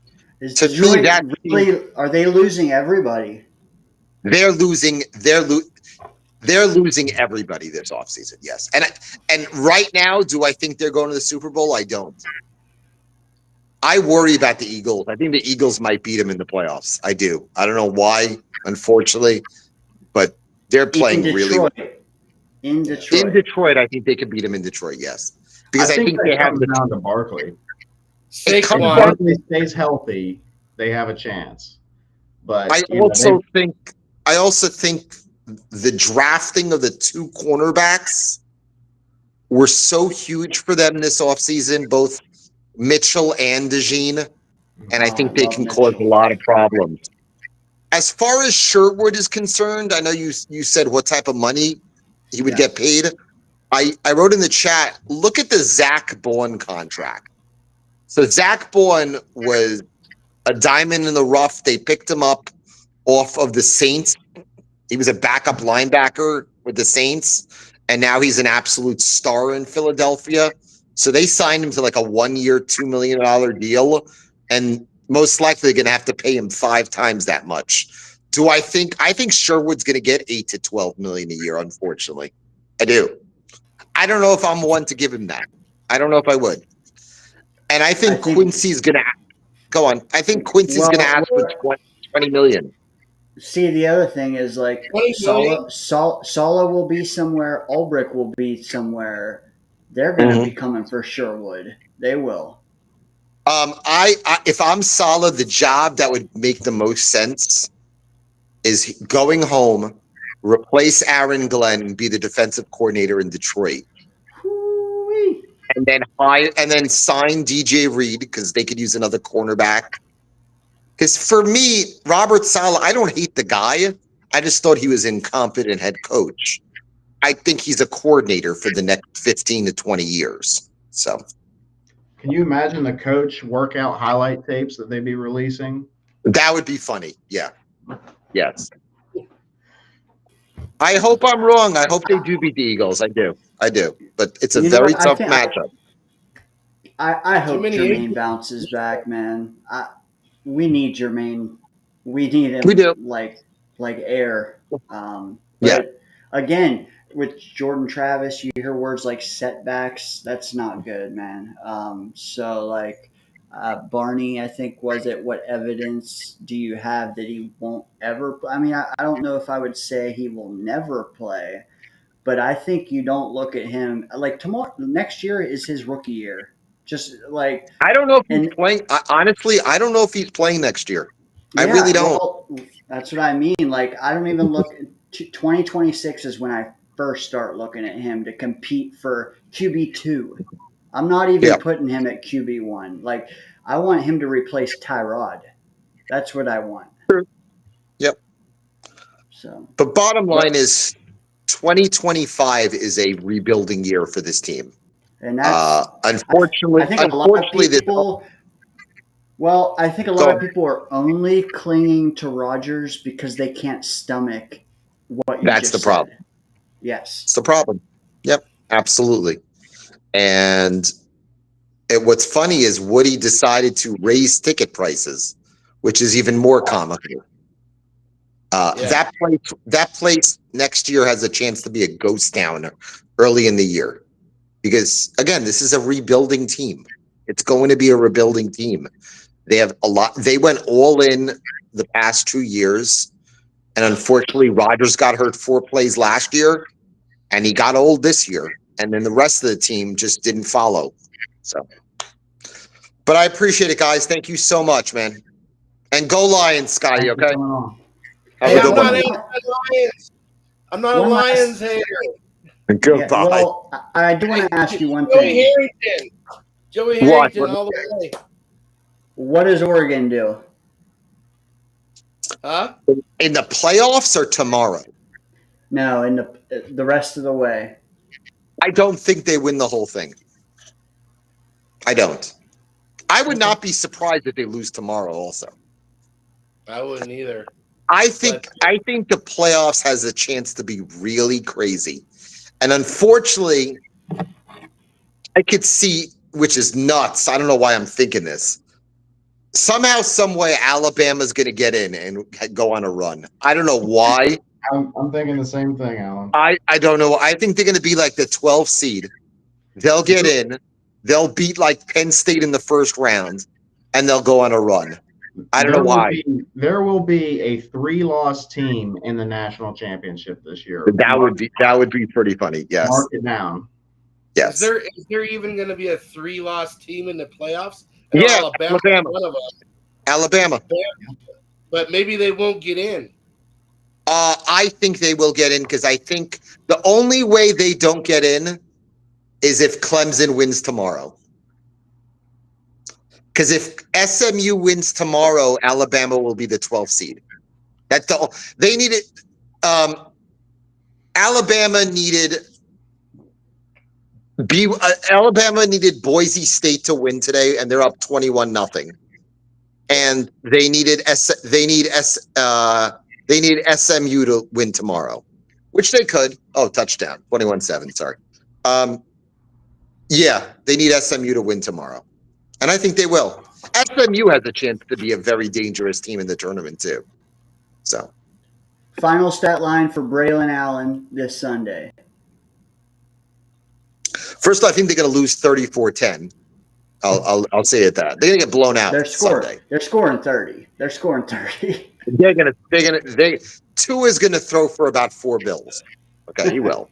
Especially with no Sauce, yeah, he'll throw for 400. You know I'm right. He's throwing for 400 this week. And the funniest thing is the line has gone down. The line went from 6.5 to 5.5. Yeah. That's almost as crazy as did you guys see the The guy who put $3.1 million on the Eagles this week. Oh no. no. Some guy at Circa bet 3.1 million on the Eagles to win, and he would win $700,000. It's like, yeah, it's weird. Yeah, you got some You cojones. get a money line bet. No, I think he would win I'm sorry. He would win $470,000. I'm sorry. So he bet 3.1 million to win. line.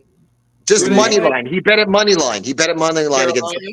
Yes, he did. Oh, well, they're gonna win. Yeah, so he put 3.1 million to win $470,000. Braylon's line this week: 16 carries, 74 yards, maybe. That's And a touchdown. optimistic for you, Alan.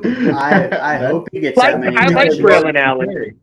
I like Braylon Allen. I think he's a backup running back. The funniest thing is, a lot of people this year thought he was the greatest thing since sliced bread. He's a number 2 back. That's it. Yeah, That's all he is. We don't have to crown him MVP or anything. yeah. Yeah. I just don't know if we'll even run that much. I think they'll get up 2 Yes. scores on us in the first quarter, and Yeah. Braylon will end up with like 10 or 11 carries, and Isaiah Davis will have like 4, and that'll be it. See, that's how you beat them, though. You control the clock. Like, why do you not? He should have 5 to 6 carries the first 2 drives. Yep, I could see that. But And we're done. I find He can have My that 5 to 6 carries in the first 2 drives, but if Aaron Rodgers throws another pick 6 and they scored on their first offensive drive, next thing you know, you're down 14-0, and you got to pass it more. And my final prediction is Aaron Rodgers will not play the final game of the year. I could see that. Yeah. He will not play at home the final game of the year. He will be on a beach by the time that game comes. Tyrod Taylor or Adrian Martinez? I couldn't give a shit. All I'm thinking of is week 17, Aaron Rodgers in Buffalo, and Matt Milano sends him to the hospital in the second quarter. I don't know why. But hey, Buffalo is liable to not be playing anybody. I'm not that sure about that. They might want to go for the 1 seed. Oh wait, did you say week 17 or week 18? Week 17. We play Miami week 18. Oh yeah, they'll probably still be playing then. Yes. And Josh Allen is great. Even though people hate him, he's a great player. Have a good one, guys. See ya. See ya. Oh, there he goes. I'm gonna say one of Rodgers' goals was to play 17 games, though. So, you know what? If he's gonna be done after this year, I think he'll want to play them all. I don't think he'll want to go out with his tail between his legs.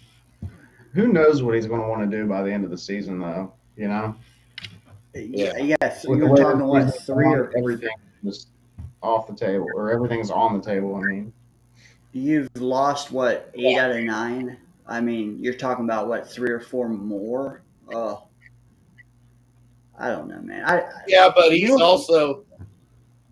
also trying to reach certain career passing goals. Like he's close to passing some guys here and there and certain things. So True. I think he'll play unless he's hurt. am I correct in thinking was his first ever pick 6? No. No, Minnesota. Yeah, But it was, just he this, said it was the first one ever in the that red happened zone. in the red zone. Yeah. Oh, okay. And it was in NFL history that a 300-pounder scored a touchdown on. Hey, I'm not gonna lie, Leonard Williams got wheels, dude. He did look pretty good, but I He was also scooting for a big guy. well, I didn't see any. I don't know. You correct me if I'm wrong. Did you see any of the fast Jets players on offense even making an attempt to get him? I saw always linemen. say linemen. Yeah. That was frustrating. It was nothing but Joe Tippmann and maybe Moses or AVT, I think. Yeah. All right. Stay or go. Devontae Adams. And I'm not saying what happens. I'm saying, what are you gonna try to do if you're GM? What's the money situation? That's Scott's answer every time. Well, He I mean, needs that's restructure. So he's got 36 and 36 the next 2 years, non-guaranteed. So you would have to redo the whole thing, but you'd have to. Otherwise, he's a free agent and can negotiate with anyone. So you're basically gonna have to give him fair market value if you want to keep him. Gone. I think he'll be gone. If Rodgers is gone, he'll be gone. Are you pursuing him? Like If you you're don't even have a quarterback. if you're anyone, he'd probably end up going to New Orleans. Yeah. Yeah, no, I there's too much change. I don't see them pursuing him unless he wants to take like a 1 year deal, which I don't think he would. I think Unless he's he going to doesn't want a want 2 or 3 year deal for or high if he doesn't dollar. want to move it. I mean, the only thing I could see is he doesn't want to move his family again. But like, I think we have to Yeah, have a plan for we like before March. We're gonna have a coach. We're gonna have a GM. I don't know about a quarterback, but like, you might be. How much would you give him? 2 for 25. Yeah, 2 for 25, I do for I sure. would. But I think that's low. That's low ball. Okay. He wouldn't do that. He's old though. I mean, he's gonna He's be going to what? want 20 mil a year, dude. All right. I don't. I wouldn't. I would not give him 20 mil a year. Maybe I'd go 2 for 30. Cause like, dude is what? He's 32 or something. Like, it's Yeah. tough. All right. Let me ask you this, Lazard. Do you have to ask? I do. Okay, once again, has he proven he can do anything without Aaron Rodgers around? Look how bad he was last year. Sean McAteer said we have a lot of young guns to pay and a lot of dead cap. He's out on Devontae. Uh, I'm Scott, what out did on you the say? guard. I can't. Yeah, I'm having a hard time hearing you guys. It must be my out in the boondocks internet. Mike check. Any better? Yeah, it's been going on all night. I'm getting you in and out, but I think you asked about Lazard. I'm out on Lazard unless somehow Rodgers is here playing for a deal, a bargain, because he hasn't proven he can play without Rodgers. So Yeah, I've been out on Lazard for a while now. Get his ass out of here. All right, we're winding down on this segment. I do want to ask you about the secondary because we talked about the linebackers. We're not even going to hit the D line because I mean it's pretty obvious what to do there. But the secondary, we have Sauce, we have Stiggers. That's like it. Is there anyone you do want back? Whether it's Adams, Eccles, Davis, Oliver. Is there anyone, and I'm not saying to throw a bag at them, I'm just saying, like, is there anyone you would double down on and pay them what they got this year? Like a Clark? I mean, that's a lot of turnover, but are what do you you. are you not saying Reed intentionally? No, because Reed is right there in the convo. I'd love to have him back. You're GM. But what about the money? Do you care if we're a little expensive in the secondary? Well, as a fan, I could give a shit about their money. Let's get some players on board. He's the right guy to have in a transitional phase too. My double down guy is Sherwood. Like you bring him back, you know. I Yeah. think that you can find another. I like Chuck Clark. I think you can find another Chuck Clark. Yeah. Yeah. Same. You Ashton know, Davis, Oliver. a lot of the guys have had moments where it's like, okay, like what's the guy who what's his name? Number 35, who kind of showed up later in the season. Mills. Man, that dude was lighting up at first, but he's kind of disappeared. Yeah, I mean you can find some safeties that can hold the fort down. I mean, I would love to have like a stud safety like a Buda Baker or something like that, but I mean, until you can find one of those guys, then you know you can find other Chuck Clarks out there. Yeah. I do want Sherwood back. If it's Reed or Sherwood to splurge on, I think I want Sherwood. Yeah, Well, he's younger.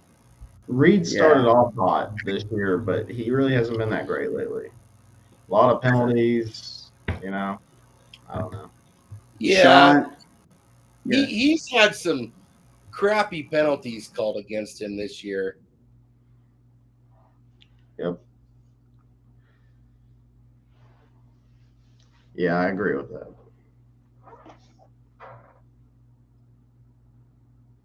Dan, you're muted, buddy. Do you guys want to lose? No. No, I never want to lose. No. No. I Okay. can't sit there and watch my team and root for a loss. It would have to be the last week or two of the season, and we'd have to be like right in the running for that number one pick. You know, that's the only time I'm ever going to root for a loss. And then I don't even know if I can watch the game. I'm probably just not going to watch the game just because it'll still drive me nuts if we do lose. Yeah. There's no guarantees the number one pick will be any better than the number two pick. Right now, we're sitting at sixth, but we also play number one. What next week? I think we're gonna lose Sunday. Then we're gonna have a colossal matchup with Jacksonville. Maybe, maybe I don't want to. Maybe I don't want to ask you if you want to lose out. Do you want to lose the Jacksonville game? I don't want to lose any games ever. That was Yeah, a I test, and mean, you passed. I've been saying it for last year and now this year, and losers tank. That's my personal opinion of that. How many teams that tank end up being good afterwards? Agreed. I mean, if there's an Andrew Luck, and I'm not saying what he did after, I'm just saying like a prospect like that, it's one thing. I mean, maybe you tank late next year, whenever Like you're Trevor. expect. Yeah.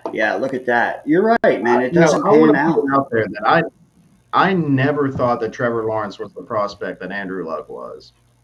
I think he was Sunshine. blown way out of proportion. I thought he was a good quarterback prospect. I thought he did deserve number one overall. I just don't think that he was the prospect that Andrew Luck was. If you watched Andrew Luck in college, you just knew that he was going to take a step into the pros and just keep on rowing, just like he was in college. He Mike never missed a beat. D's nuts. We appreciate it, brother.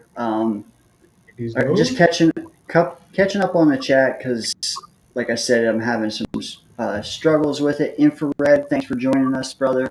Um, Sean's right, man. If we got Justin Simmons in the off season, I think we win one or two that we haven't already.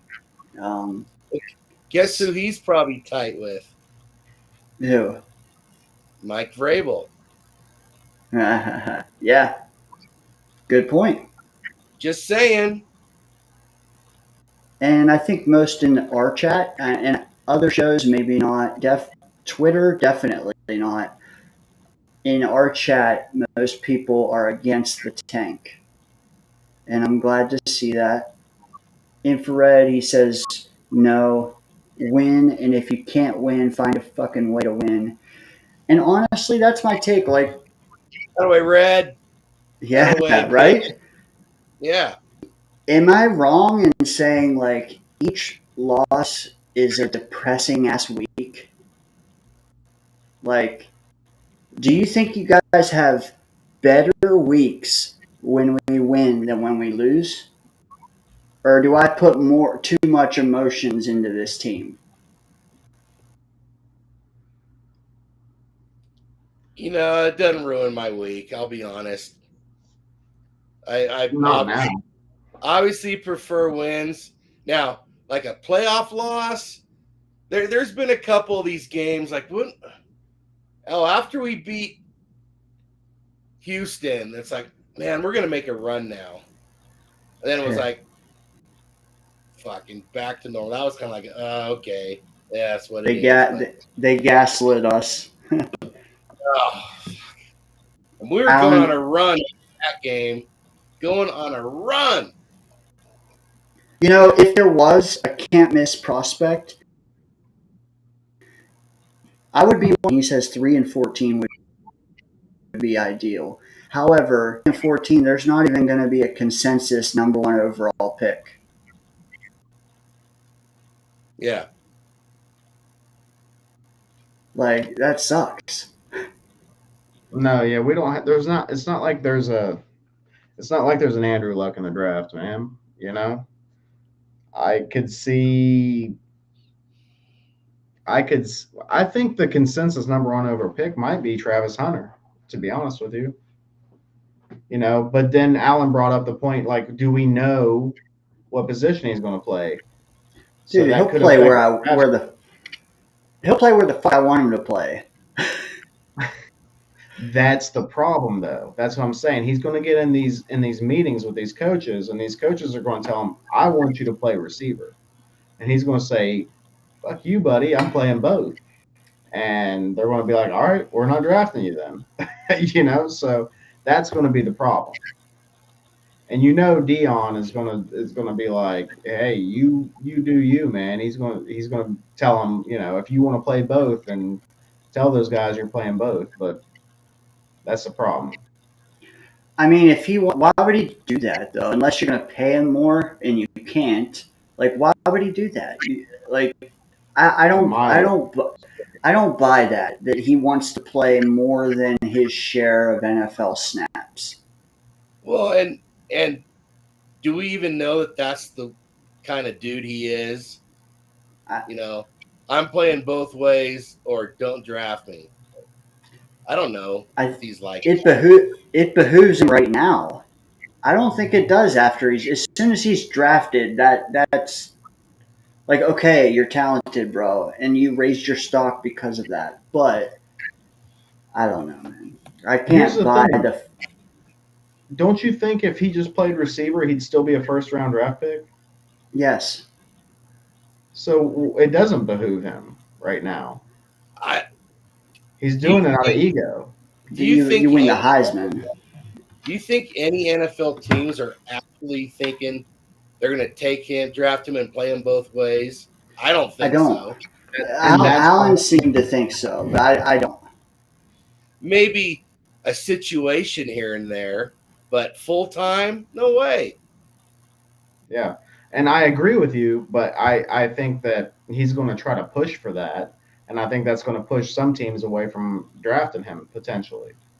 So he may end up going 7th instead of 1st or something, I think the only reason he would push for it is if he's sitting on the sideline and a corner is getting cooked.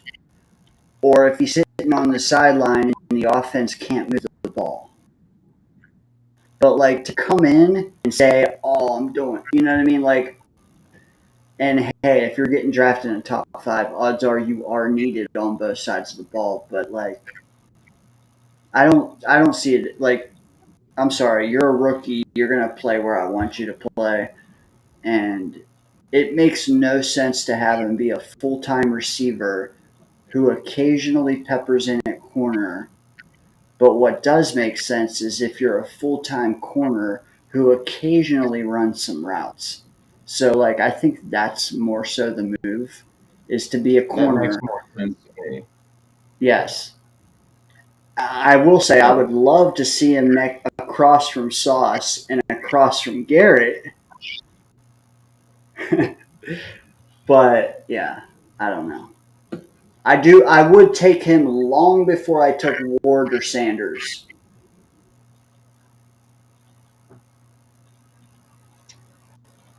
I mean, if you need a quarterback, though, that's the difference. Where are you guys at? Because I don't want to take a quarterback this year at all. Maybe day 3 because Not early. I, Not early. I That's for sure. yeah, I wanna sink the capital into one in 2026. Uh, where are you guys at there? The plan for me, the plan for me is you're going to get your new GM, you're going to get your new coach in. They're likely going to want to start with their own guy, right? You have Tyrod for one more year. He's under contract for one more year. We're going to assume Aaron's gone. He retires or whatever.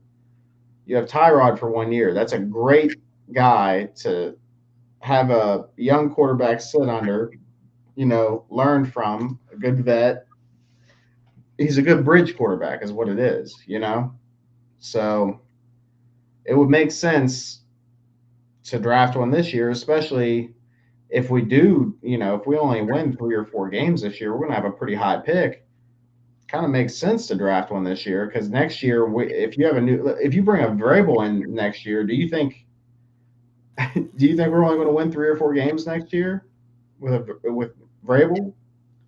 Well, if they do a complete teardown, maybe.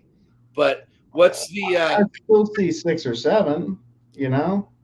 yeah? But what's the quarterback class projected to be next year versus this year? Alan, if you're there, let us know. I know this year is not considered a strong quarterback class.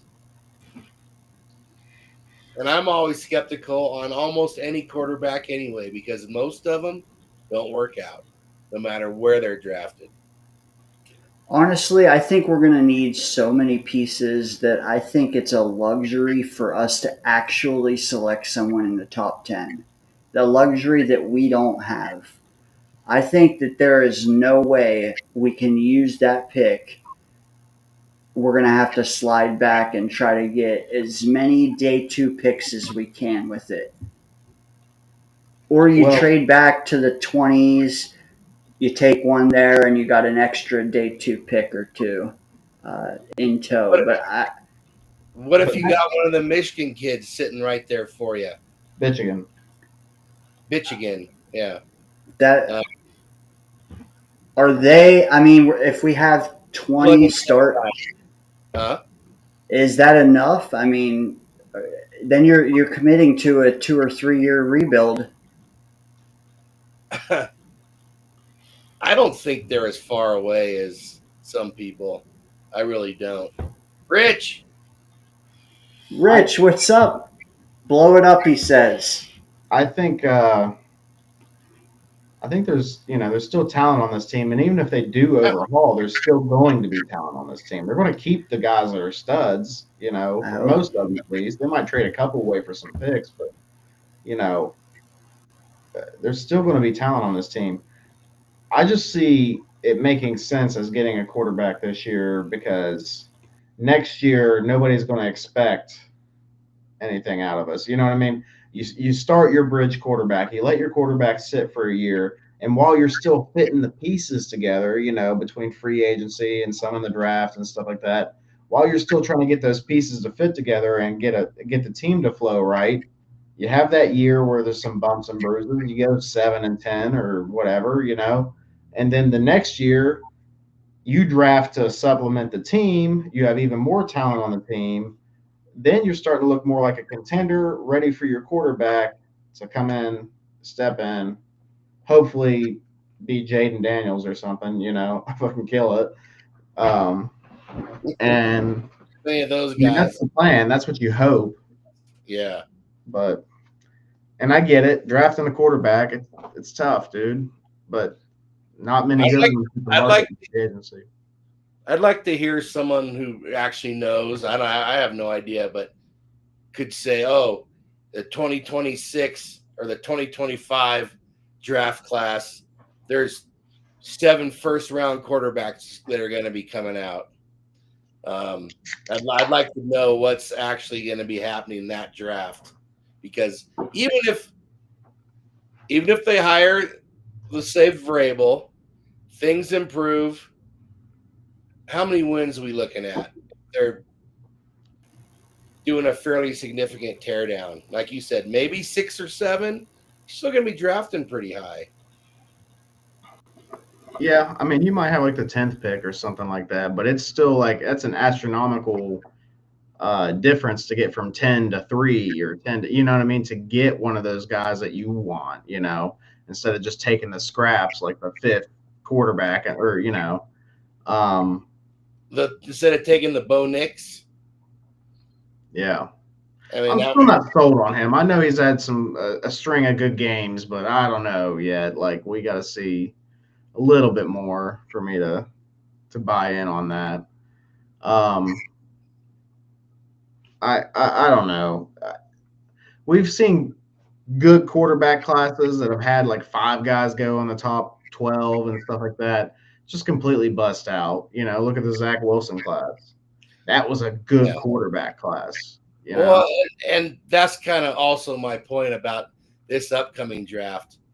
I don't think these quarterbacks are that highly regarded. So I'd rather get some guy that you can plug in somewhere. Okay, and we're a better team now with this guy. Scott wants to wait for Arch Manning. That's what it is. No, I want a good team that Brock Purdy can win with. That's what I want. Okay, here's the thing. If let's say hypothetic, well, for one, from what I hear, Manning may not even come out in the 2026 draft. I don't know if that's true, but I could see the Peyton effect. Peyton 1997. I would hate that. However, if you wait on say you take one in the 6th round, whatever, stupid, but whatever, and you're waiting to take one. What are you doing next year? Because as JD says it down here, Tyrod, you can't bank on him all year. Are you adding a Brissett to him and putting both of those in front of Travis next spring? What are you doing if you are not drafting a quarterback worthy of being QB2? Well, that's the thing. If they think they're drafting QB2 in this upcoming draft, he's going to end up being QB1 because Tyrod will get hurt. And then there we go, killing another young quarterback again. I mean, putting him in for a couple games compared to putting him in for the entire season is totally different, though. It is. Brissett, Winston, Darnold, Dalton.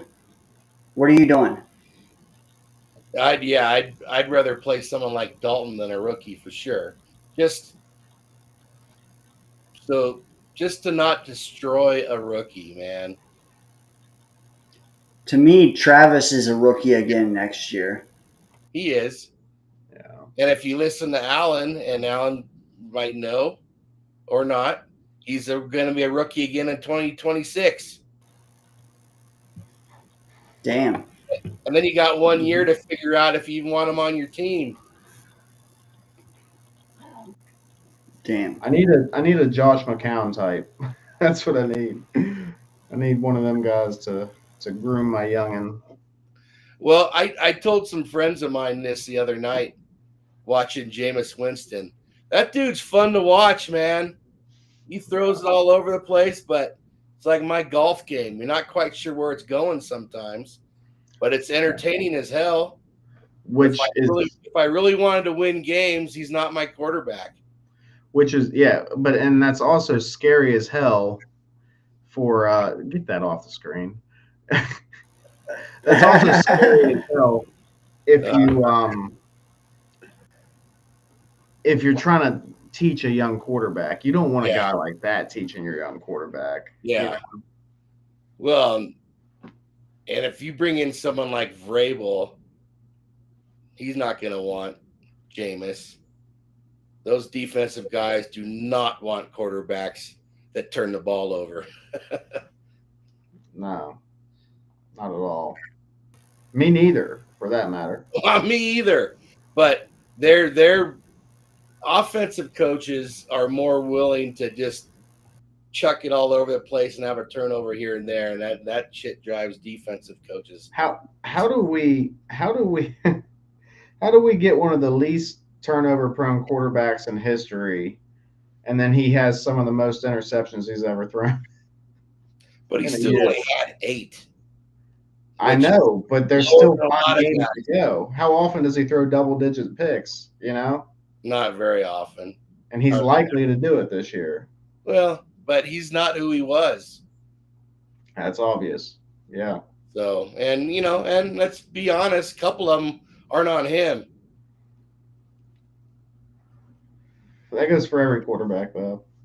Yeah. Not all the picks are always on the quarterbacks, but for sure. That one in Pittsburgh was special, though. Yeah. Garrett just kind of went, here, poop. And then the other one was horrible. Well, there's been some horrible ones. Sunday was horrible. Yeah. Yeah, so what did you think of Sunday? Because, that game was wild AF. That was a crazy game. I thought the Jets were going to win going away. I really did. Coming out of the bye, it looked like Rodgers had more mobility early on. We got out to a big lead, and I'm like, okay, this team might win 4 out of 6.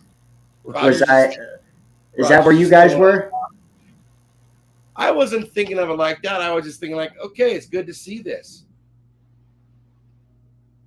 And then, like Murph said earlier, one thing goes wrong, and then it all goes to shit. Yeah, that pick 6, it completely changed the game. Like, we didn't even look like the same team afterward. It reminded me of Pittsburgh. Yep. Yeah. That's the problem, because and everything just went to shit. Yep. Except they still could have won that game. Pittsburgh, they just got blown out, and they still had chances to win. Up until that first pick, they looked like the better team in Pittsburgh. What's that? I said up until that first pick that Rodgers threw in Pittsburgh, we looked like the better team up until that point. Easy. They were kicking their ass. Yeah. Here's a question. I'm not talking about for us, but do you guys think if the Jags have the number 1 pick, could they possibly trade Trevor Lawrence and draft Sanders? I don't think so. Say you're the Jags and you have the number 1 pick. What is your move?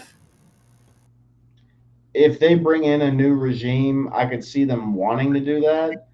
The thing is, though, can they trade that massive contract and less than stellar Trevor Lawrence to somebody else? I mean, are the Raiders that desperate? Is that what? I don't know. What do you think, Scott? I don't think they do it unless, well, first of all, like you said, can they even trade him with his contract? I have heard some people around Jets content world, making it sound like his contract is actually tradable. I'd probably turn my brain off to it when they were speaking at it as if he could come to the Jets. I don't want him. I think he's mid, but I don't see it unless they're hiring Dion. But I'm more likely to see Dion telling his son or telling them, don't draft my kid. He won't play for you. Because really, who wants to go play in Jacksonville? I think that while Wave's talking about the dead cap, I know one thing: they can't cut Lawrence. That can't happen because it's like 100 million dead. Trading though is another argument. I just like Daniel said, is Las Vegas gonna trade for him? Honestly, they could have traded up in this past draft with us and taken McCarthy. They could have traded up with us and took Nix. They didn't. I don't think they're going to take Lawrence for the same reason. Where just where are they drafting right now? who Las Vegas. I could tell you. They'll probably be in the 3, right? By the end of the season. They're currently sitting at number 2 behind Jacksonville. So, couldn't you see them taking Sanders? I could, yes. Not if Jacksonville does. I don't think Jacksonville will do it. Who else is looking for a quarterback? The Giants, maybe? Do they give Daboll another year and say, hey, we'll give you this talented guy, see what you can do with him? Let's look at it. Carolina's going to give Bryce another year. Raiders are taking a quarterback. Yeah, for sure. And Giants, I could just see Tennessee, maybe, yeah. Although their guy's been playing a little better of late, hasn't he? Levis? I'm not sure. I haven't watched. Yes. Yeah, he has been playing slightly. Yeah, he's been playing better. Yeah. I don't know if it's enough. I don't think it's enough to commit to him, but. Yeah. How about Indianapolis? Are they giving up on Anthony Richardson? I have, but dude, I did before the season started, and everybody was so high on him. I did before his rookie year started. But, yeah, same. I think these two. Well, you know, New England isn't. Who's not taking one? New England. They're not. They got New England, Carolina. Carolina could, although he's starting to play better now also. Well, how about New Orleans? Cleveland. New Orleans could. Yeah, no, Cleveland. There's another one. Maybe they re-signed Jameis. I don't know. But, yeah, there's not a lot of car left in New Orleans. No. Atlanta's got their young quarterback.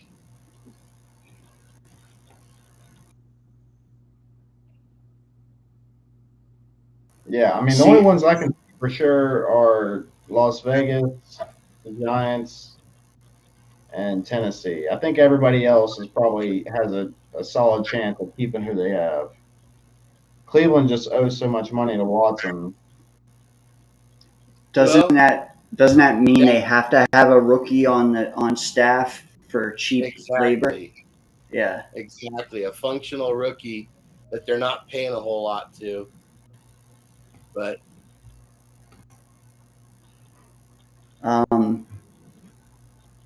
I think both quarterbacks will be top 5.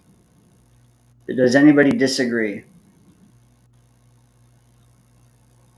What was that again? Well, no, I don't disagree. I'm not even saying they should be, but nope, I'm not saying that either.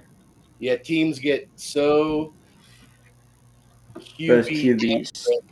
that they overdraft quarterbacks. I Yeah. mean, that's just common now. It's the way it is. I'd like to see more teams say, we're not so sure. Let's take this stud tackle or this, stud D lineman.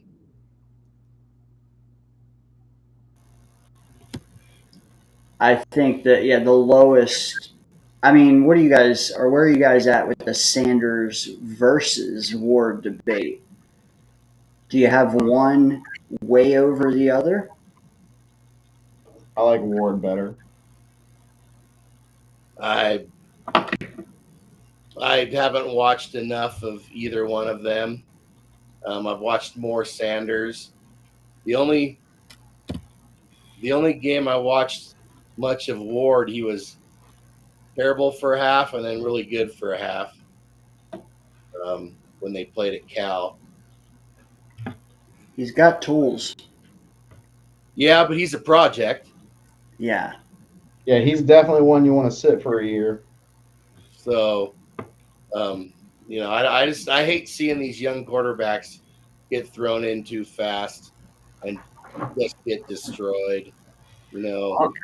Honestly, I think Sanders should sit for a year too. I don't know if there's a pro ready quarterback that could step in. I think almost all of them should sit for a year. Yeah. Yeah. You know what they should? Dion should lobby to have his son sit behind Rodgers for a year. in Las Vegas. Ha! You know what? Maybe Dion will be the coach there. Yeah. Hey. That would be the most Dion place. The Raiders. I could see that. Trade your black and gold in for black and silver. Yeah. So, they're talking like Tom Brady's going to have a big voice in what quarterback gets drafted by the Raiders. So they'll draft somebody that's off the wall then probably and fail. Who knows?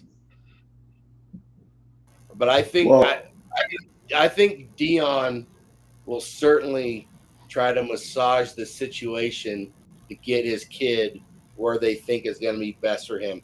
Just like the Mannings did. yeah.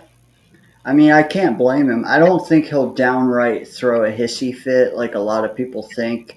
I think that he'll be suave with it. Like, Yeah. for one, the kid. If it would be different if the kid was far and away a top 2 pick. Like, because then, okay, you got to throw a fit if you don't want him going there. But now that he's like anywhere top 10, maybe top 15, it's a lot easier to grease those wheels, I think. He's going to go top 5. Top 5. You know what? He's a gamer. He is a winner. Like, I would take Sanders before Ward. He's more ready to play right now. Probably. But yeah, maybe long term, if you can get Ward really at an NFL quarterback level, maybe he would be better if they both reach their full potential. Yeah, Boomtown. So boom. Boom, where you been? Is Mason Graham interior or Ed on the D-line? Interior. I thought so. Dude, and he is the hot take of the last 2 weeks in Jet Twitter. Like, everybody is looking at him. My take though is like, yes, I would take him there. But is he worth not trading back if you have an offer? Like, I don't know. I just feel like Alan said, we're going to be blowing so much of it up. Can we afford to use a top 10 pick when you consider how valuable they are? Yeah. an interior lineman. Well, if he turns out to be Aaron Donald, then yeah. I If he, do want to. I if want to he can't reward back Quinnen. I anybody, do know that Quinnen deserves it. It'd be nice to give him a little buddy next door to play with, you know. But hey, whoever mentioned Jeffrey Simmons, not, I mean, he'll get a massive contract though, so it won't happen. But he's Vrabel. Hey, Jeff, come on over here, man. We're gonna make. he already got paid though. I think he's still got a couple years left on his contract. Okay. Well, someone was saying he was gonna be a free agent. Mm-mm. No, Oh, he got paid around the same time Quinnen did. okay. Yeah, there was a ton of defensive tackles that got paid that year. I don't know. I mean, what's one of the biggest? I mean, what are the biggest needs? I mean, yeah, you could use another defensive interior guy, but at this point, you could probably use another edge. Well, hey, and if Adams is gone, they're gonna need a receiver. I mean, it's this close to being back to Garrett Wilson only again. I You could guess my argue, well, I mean, with the Mosley, the Reed, the whole deal, like you have needs at every level on both sides of the ball. I guess my main argument was, can you afford to blow the top 10, like to spend the top 10 pick, or are you trying to trade back because of how many needs you are going to have? Or are you just patching holes and you won't have most of those needs and then you'll just go back? Like, I don't know. I I think guess, I, I think we have needs. I don't think we have a black hole at any position though. It's like defensive interior line, right? Like, yeah, we have a need there, but we still have Quinnen. It's not like we have Kinlaw and like it's not like Kinlaw's our starter or something. You know what I mean? Like, and okay, middle linebacker. Like, I'm assuming we're probably bringing Sherwood back, so we have that, and then outside or the other linebacker position we got you know anyway. Um, Cornerback, we got a nickel, we got Sauce. On the line, like we have starters all across the line. Like, could we use some better depth? Maybe we could use an upgrade at left guard. Yes, maybe, but there's no black holes, is what I'm saying. Like tight end, I mean, Conklin could be gone. Hey, the black hole might be the quarterback position. That's the only that's the only black hole potentially. If Rogers leaves, I mean, I guess you could say Tyrod, but Well, you know what Tyrod is. yeah, come on. So, Yeah. yeah. So when it boils down to it, I feel like if you got a top 5 pick, you go quarterback. But I wouldn't be mad at trading back and getting more assets either. So what a But top, yeah. if you're high on these quarterbacks, though, I mean, you have to take one in the top 5. You got to feel really. I don't want them to do it because they're desperate. Yeah, That doesn't work out most of the time. true. Um, if you do spend a top 10 pick at QB, does it stop you from doing it the next year? Personally, you're the GM. Well, some people say you got to keep doing it till you get it right. But That man, high. I see.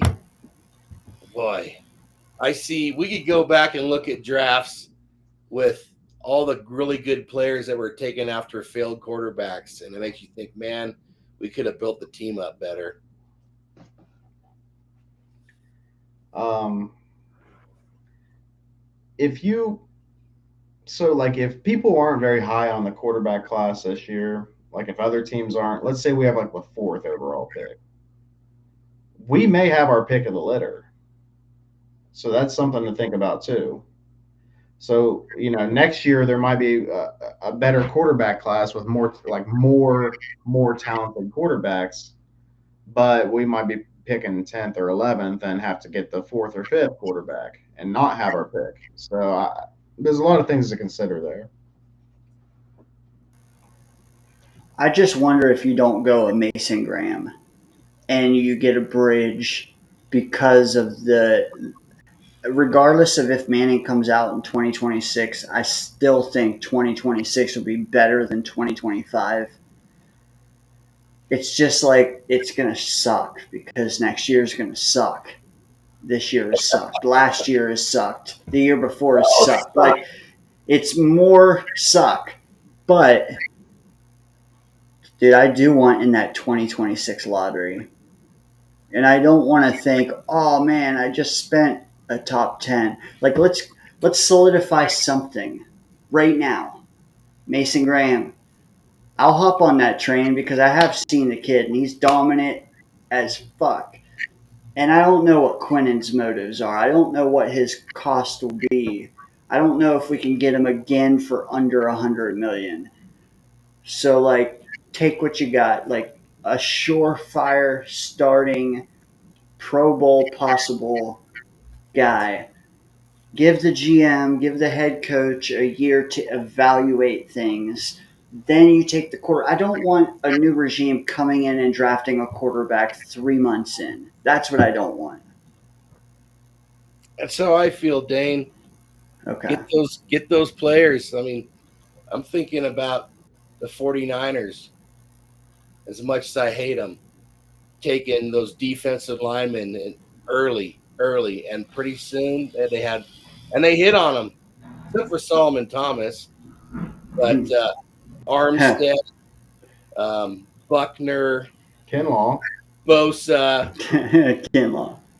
Kinlaw. He wasn't a good one either, but he was in the teens. Yeah, but they hit on a bunch of them. I don't know. Quarterbacks are hard to hit on. I'm building a good team, make life easier for a quarterback. That's just me. Okay, I don't see Andrew Luck in this draft. Yeah, I get what you're saying. So, like an alternative that I would love to see would be the trade back, and you get a first round pick, another first round pick next year, and that team ends up being horrible when we get the first overall pick. What you got there? Ninkasi? Is that an Oregon brew? It must be. It's IPA 7 to 9%. I mean, when I was on the in the Midwest, I never heard of it, but I hear of it out here. But feeling good, folks. Cheers. There's a lot of micro beers on the West Coast, Dane. If you haven't figured that out yet. A lot of hipsters over there. Yeah. I feel like an episode of Portlandia. Here's my question though, like, I guess I don't hear enough people saying it, so like I feel like I really want to hammer this home. I want to trade back. Like, if you're gonna rip the scab off and eat all this dead money and shit, like, do it with the draft picks too. Like, would you be fine? Would you be fine if you got that second first round pick next year though, instead of this year? To like totally punt it. So no, like you get a first round. Let's say you traded back from 4 to 14 or 15 or something like that, and you get 14 or 15, but you also get their first round pick next year. Oh yeah, that'd be fine. And then maybe you get like a third or something, whatever. But sure, yeah. See, and then hopefully that team is awful the next year, and you get the first overall pick. That's what then you have 2 firsts, and if there is a quarterback you want, which come on, you're gonna want one. Then you got 2 firsts, and you got a third if you want it the following year. Like, but the thing is, like, we also need rookies to balance out these core 4 signings, even if it's 3 out of 4.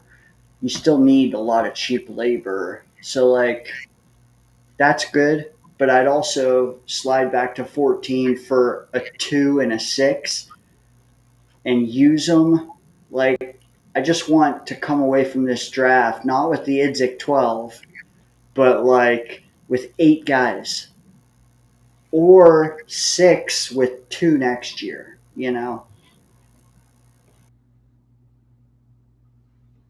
Yeah. I do So- like Sanders, but not enough to say I'm good on all QBs. Because like if you draft Sanders, you shouldn't draft another one, and I'm not willing to say he's enough to get us to that. I would like to see Sanders without Hunt. You know, if Hunt was out for a couple games and Sanders still played really well, then I'd be a lot higher on him. You're muted, Dane. Hunt? You mean Hunter? Hunter, yeah. Travis Yeah, Hunter. yeah. Okay. Yeah. I mean, he'd have Garrett though.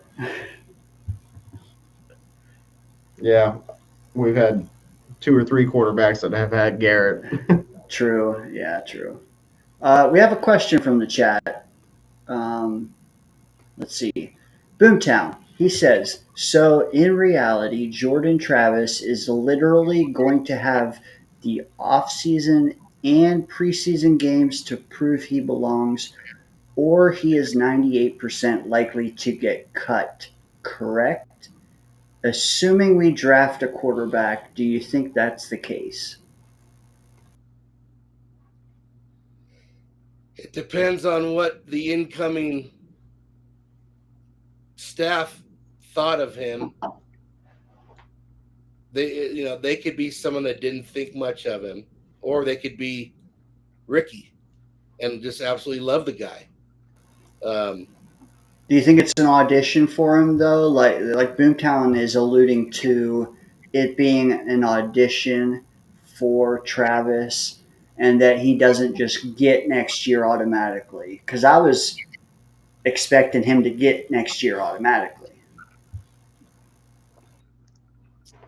I don't think it'll be automatic now that it's we're changing staffs. And then back to what Alan was saying, how's his health? And it's not like they're real invested in the guy. What was he, a 5th-round pick? He was a dart throw. He was a 5th-round pick. There's not a lot invested in him. The new coaching staff either is going to love him or they're going to hate him. It's easy to let him go. Or they're not even going to give a shit and they're just going to be like, we don't know him. Get out of here. Yeah. You know? I'm not looking at thinking that Jordan Travis is the future. It's very unlikely. Me either. But okay, so if he doesn't play all spring, are you cutting him?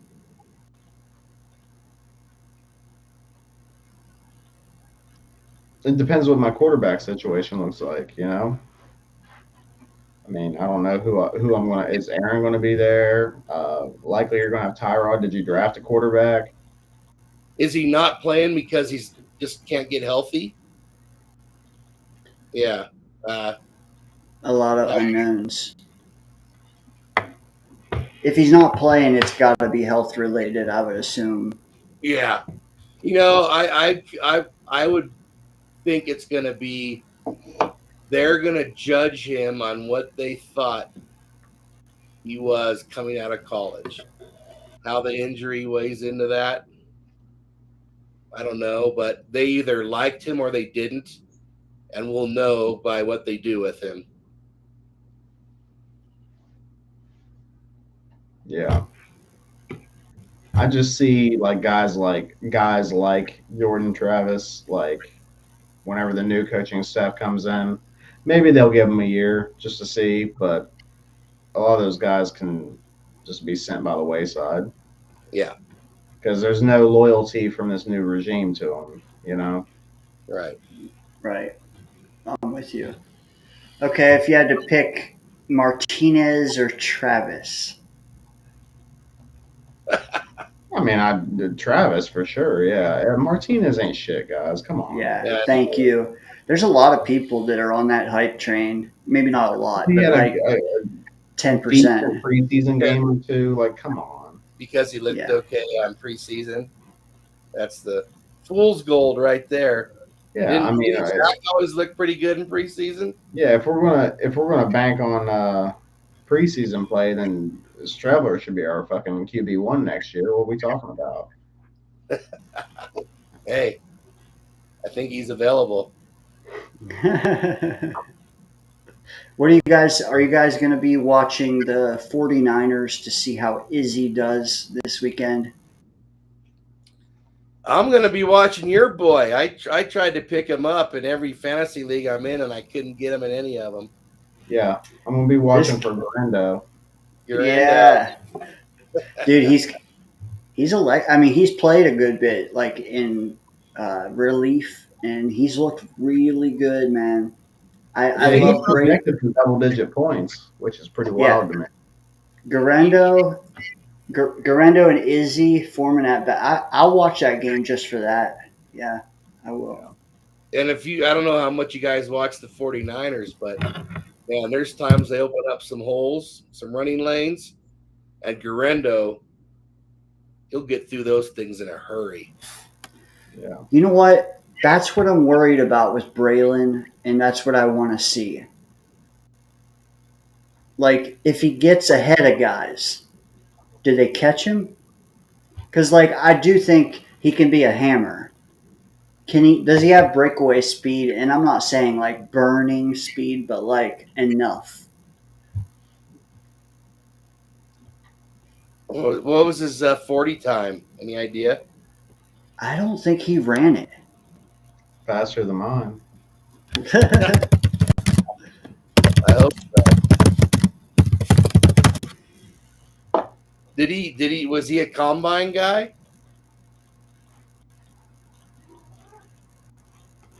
I don't know. I don't know that much about him, to be honest with you. I'm looking now. NFL.com. No, Dane has been preaching him since the offseason. But there's a lot of big running backs that aren't home run hitters. Yeah, he didn't run a 40, which I can't blame him. Garendo did, and he was lightning. But like, they're two different styles. Yeah. What didn't Garendo run like a 4.3? Yeah, he was. Yeah. I can still remember the draft. Dane was pissed when Garendo got drafted. I mean, have you seen him this year though? He's looked good. I know. At Boomtown. So, okay, here's a question: if you run Tyrod, okay, so nobody has asked about Justin Fields yet tonight. If you run Tyrod and Fields competition, and you draft a QB, is there zero chance you can keep Travis as a fourth QB? Well, if he's still injured, they can keep him on injured reserve, right? And they can probably say he's injured even if he's not really. True. The new regime is going to play a big part. Daniel, what do you think? Can you claim a quarterback is still injured the second year? Like, I don't know. I mean, I guess you can say They kind of already. Can the NFL dispute that when you say that? Like, aren't they saying he's having setbacks already? Now, yeah, I think he'll be in trouble. I mean, look at who we kept on our practice squad this year, though. Zach Kuntz. Well, he won't be there anymore. No, he will. If there's anybody that's not going to be here next year, it's Zach Kuntz. Yeah. What I'm saying is, like, if you have 4 quarterbacks, I don't care if you do have to keep 2 on the practice squad. I'm willing to if you don't have a franchise quarterback. But are you guys against that? I'm not a Jordan Travis guy, so I really don't care so much.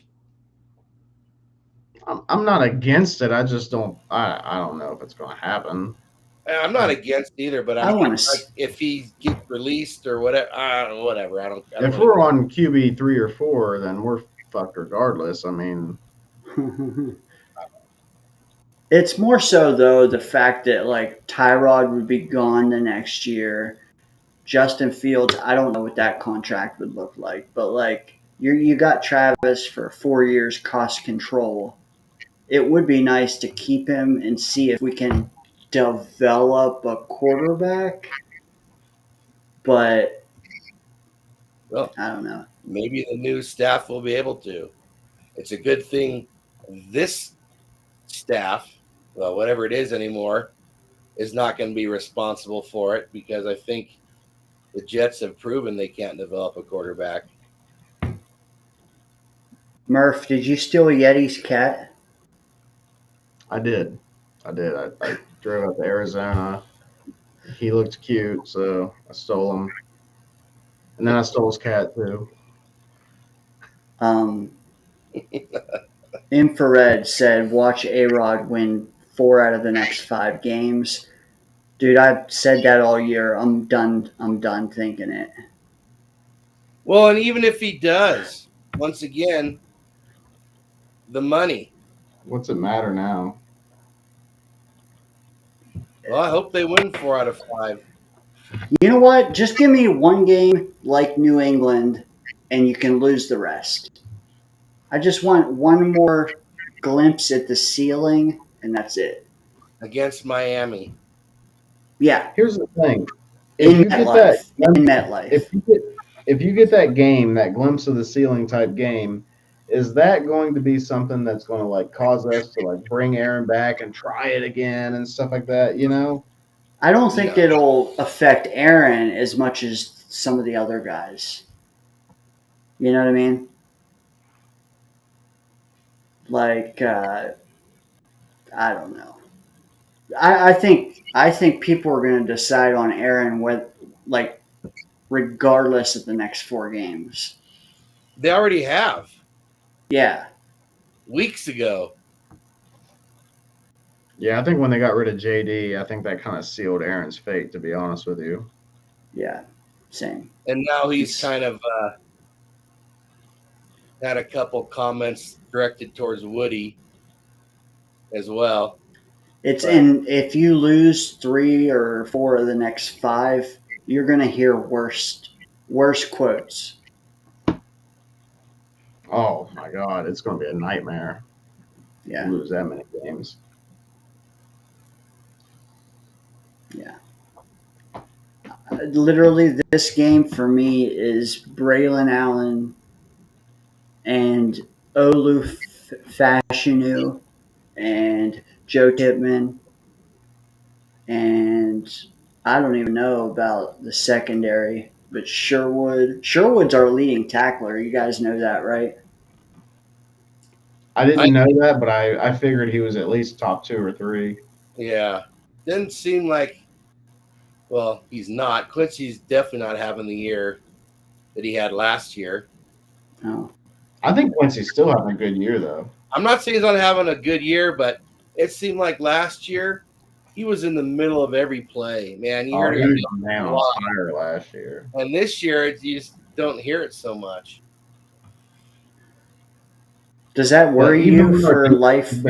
he's been like one of the only bright spots. Like, Well, I think part of that problem is we don't have interior defensive linemen eating up blockers. Last year they were better at that. yeah, I agree. But Sherwood's getting the tackles. Yeah. Well, maybe there's more focus on getting someone in Quincy's face. maybe Sherwood's just beating him there. And maybe Sherwood just could. Sherwood flies around. I mean, that was when that switch happened. I mean, due to injury, of course, with Moses. I mean, that was. I mean, Moses. What name am I looking for here? Carter Warren. No. I'm talking linebackers. Mosley. Mosley. I said Oh, Mosley. yeah.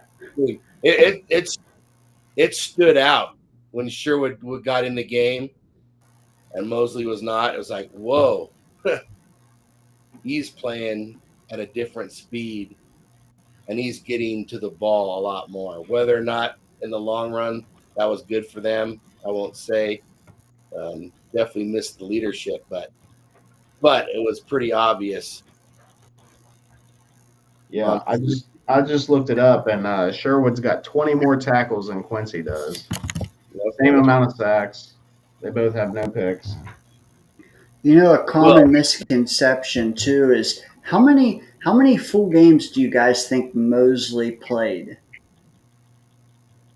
one, One or two. I think a lot of people think that he came back and he played like three more, and maybe I pointed it out. I don't know already once, but you guys are right. He played one full game, and that's it. 49er game, right?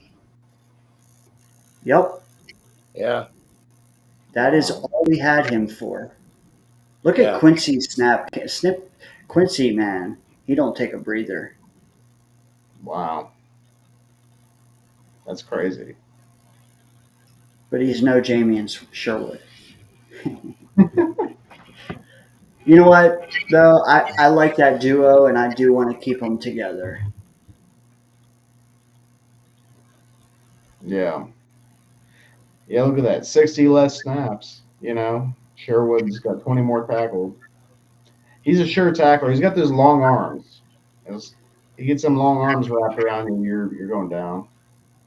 I mean, 40 of them were at week one, but like after that, but I mean, I think Scott, you said it like the leadership we lost. I don't know if Jacoby Brissett hits that guy at the end of that game uh, for the game winner, the walk off. There was another one we lost the final drive of the game. I think it Colts mattered. Yeah, yeah. final That game. I two mean, that drives. game. Greg Zerline. Like, there's a lot of factors that puts this team at 500, but like we got everything wrong happened, man. It never went the Jets' way. No, it Well, sucks. okay, maybe a little bit of weirdness happened in the game with the Titans, thanks to their knucklehead quarterback, but pretty much dominated the Texans, pretty much dominated New England the first game. But all those games that could have gone the Jets' way that didn't, I mean, just the ball bounced the other direction, or the kick went the wrong direction, or whatever, however you want to say it. Woulda, coulda, shoulda. Well, Are the you Jets, guys good? I was going to say the Jets have been blown out. What, 3 games maybe? Steeler? Steelers game, 49ers. I didn't even think the 49ers game was a blowout. I was kind of like, okay, no one on the Jets played in the preseason. I was kind of happy with their. Some stuff looked promising after the 49er game to me. I wasn't concerned about that. Steelers game. Oh, yeah, Arizona game, blowout. Yeah. And the 49ers game. Besides that, all those losses, some of them should have been wins. It's a shame because, like, I don't know, there will always be, we'll never forget this 2024 season. We'll never forget it. I think we all thought that would be the case, but not for the reasons, you I know. know. Um, but We got to go back, like I mentioned, and look at our preseason projections. we had that convo too about is this the year that Quincy trumps CJ and tackles? I think a lot of us said no, but yeah, I don't know, man. Yeah. We are winding down. I know we got some new blood in the chat, and I welcome you guys. Hit the like button; it would go a long way. If you guys have any final questions in the chat, please feel free to post them. I can't highlight them all, but I can see them on my iPad. So send in what you got. Um, but if you guys have any final topics you want to bring up, please feel free. We talked draft, we talked head coach. We didn't really talk GM too much, but that's a little harder to do. That Yeah. is. We did talk Miami and the Jets a little bit. Do either of you guys bet on any parlays? I haven't made a bet all season. Good for you. Yeah, I haven't made very many myself. There you go. I've been on a hell of a cold streak too. The few that I have made, it's been rough. Um, what kind of defense would you guys prefer next year? Do you want to switch to a 3-4? You know, Bart Scott has been preaching that all year. Um, if we don't get Mason Graham, I think it's not a bad idea. Scott, what do you think? You know what? I don't really care. Whatever you do, you just have to have the personnel for it. And then so many defenses are kind of hybrid anyway. You can say they're 3-4, but they might not be lining up that way all the time. It doesn't matter to me, really. To be honest, I grew up in the 4-3 defense, and my belief was always if your four linemen can get pressure on the quarterback without having to blitz and blah blah, that's the best case scenario. So. Yeah. Yeah, I'm a big 4-3 base defense guy myself. Because when you go 3-4, you start asking your linebackers to do too much. You know, they're not just edge rushers. Like you want them to drop back, you want them to go man, you want them to cover running backs out of the backfield and stuff. That can create mismatches. So I kind of like the 4-3, keeps it simple on the defense. You know, and like you said, Scott, as long as you get talent on that defensive line that can get to the quarterback, you Yeah, can change games. it'd be interesting to look back over the last many years and see what the best defenses in the league were running. Um,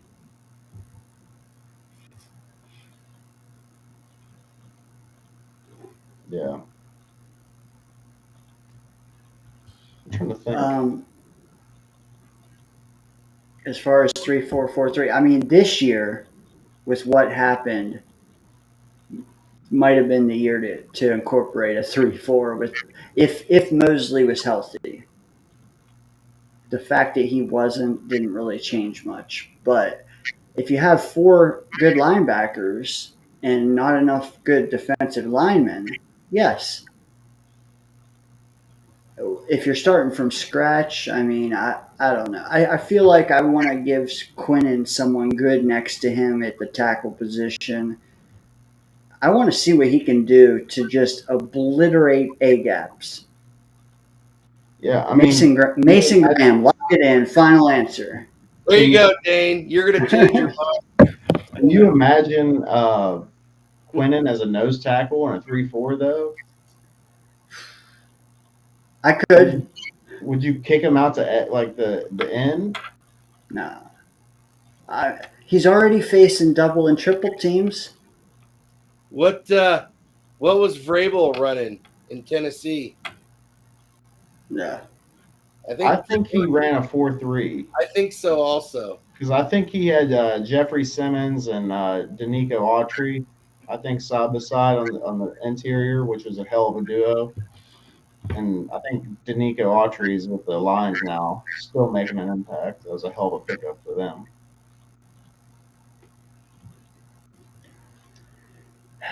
I still like Mason Graham is the hot topic of the month so far. My number one take though is still trade him back. Like I just don't see this team in a position come April Hey, where 30 we seconds, don't. 30 seconds ago, you said Mason, final. That is my choice, but I opt for not making a choice. I want Yeah. multiple day two choices. You're like my girlfriend. Well, You want to go out to eat? Final if answer. where they're drafting, if they think they have an impact player right there, take him. Because who knows what you're going to have later in the draft. Get impact players. Yeah. Eventually, you'll just have a team full of talented guys. You know, it'll weed itself out. That's all you need is a talented team on paper, right? That's all you need.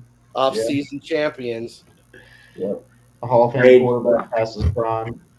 Jake Asman, thanks for joining us, brother. I hope you had a nice date tonight.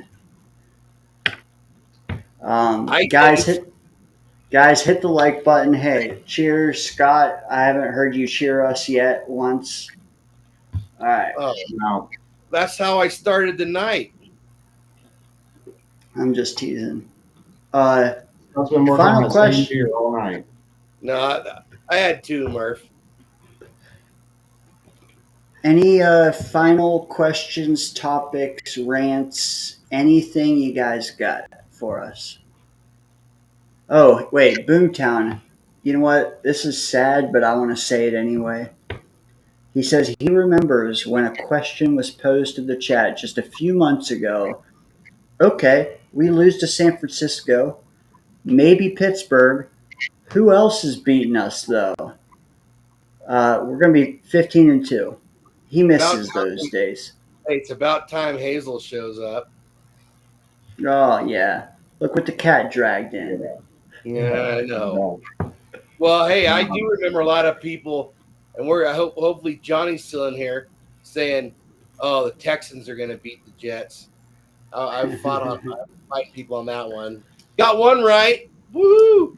You did. You Victory lap did. there, Scott. Um, Do you think the Texans can win a home game in the playoffs? I don't know. I They don't don't. look that good. I don't know what their deal is this year, but they don't really look all that great. Like they're still a solid team. They're a playoff team, but I don't know if they're going anywhere in the playoffs. A home game, I think they could upset someone, but then they'll go. I think they could win one and done or two and done. Well, who would they be playing? Um, Yeah. Denver, maybe. Okay, yeah, they could win that. Baltimore, I don't think so. So what's your who's coming out of the AFC?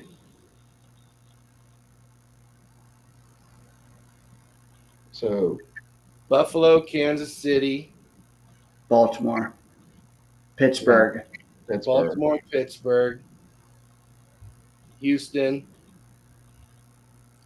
uh, Chargers, and Broncos. Did I go one too many, or is that right? That's right. Okay, yeah. Hey, Jets are still alive. They have not been eliminated. Oh my goodness. Okay, But but season is still in, baby. I did. I wasn't asking to name all seven though. Like who's winning the conference? Buffalo. Kansas City. No, you know what? I know. Take the easy way out, Murph. Heart, until they don't. Well, yeah, and until the refs show that they're not fucking babying them every step of the way. I want to say Baltimore, but man, their defense. That's hey. Whatever you guys choose, we're gonna pick one team apiece. So I'll give you guys the choices. Go ahead. Do we have You're to first pick? up. Okay. We don't want to wait till the end of the season so we can see injuries and everything. We can do it again, but Okay, I'll say Buffalo. Chiefs. Baltimore. You're All welcome, right, Dave. NFC.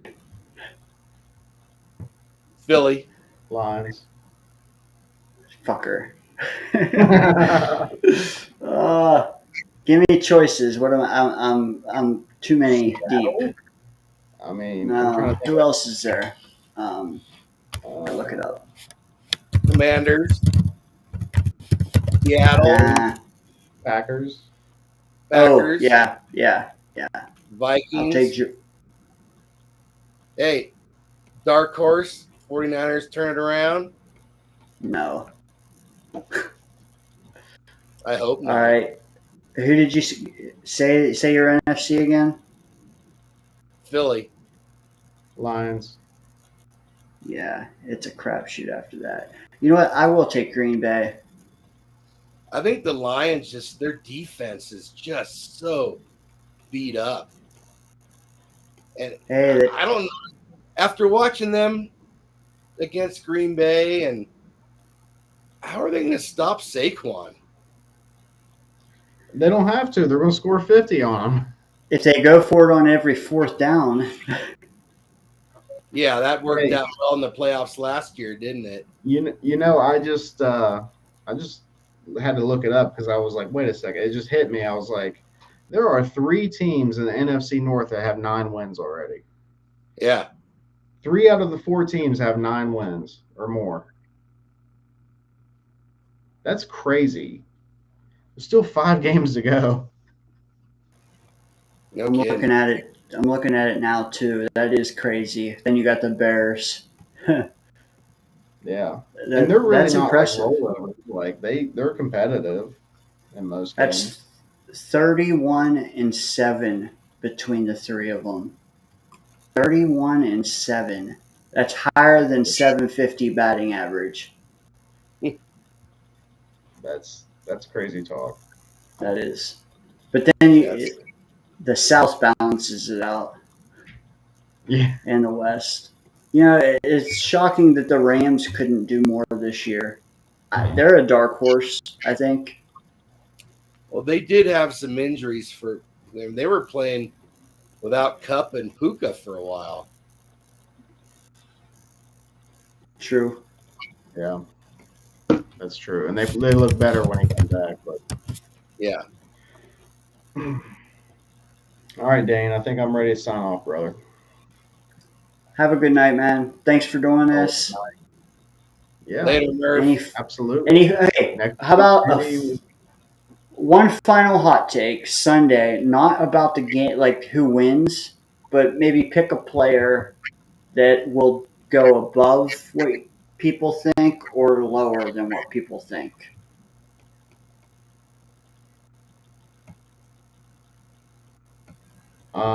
I don't know if this is above what people think because it's kind of happened before.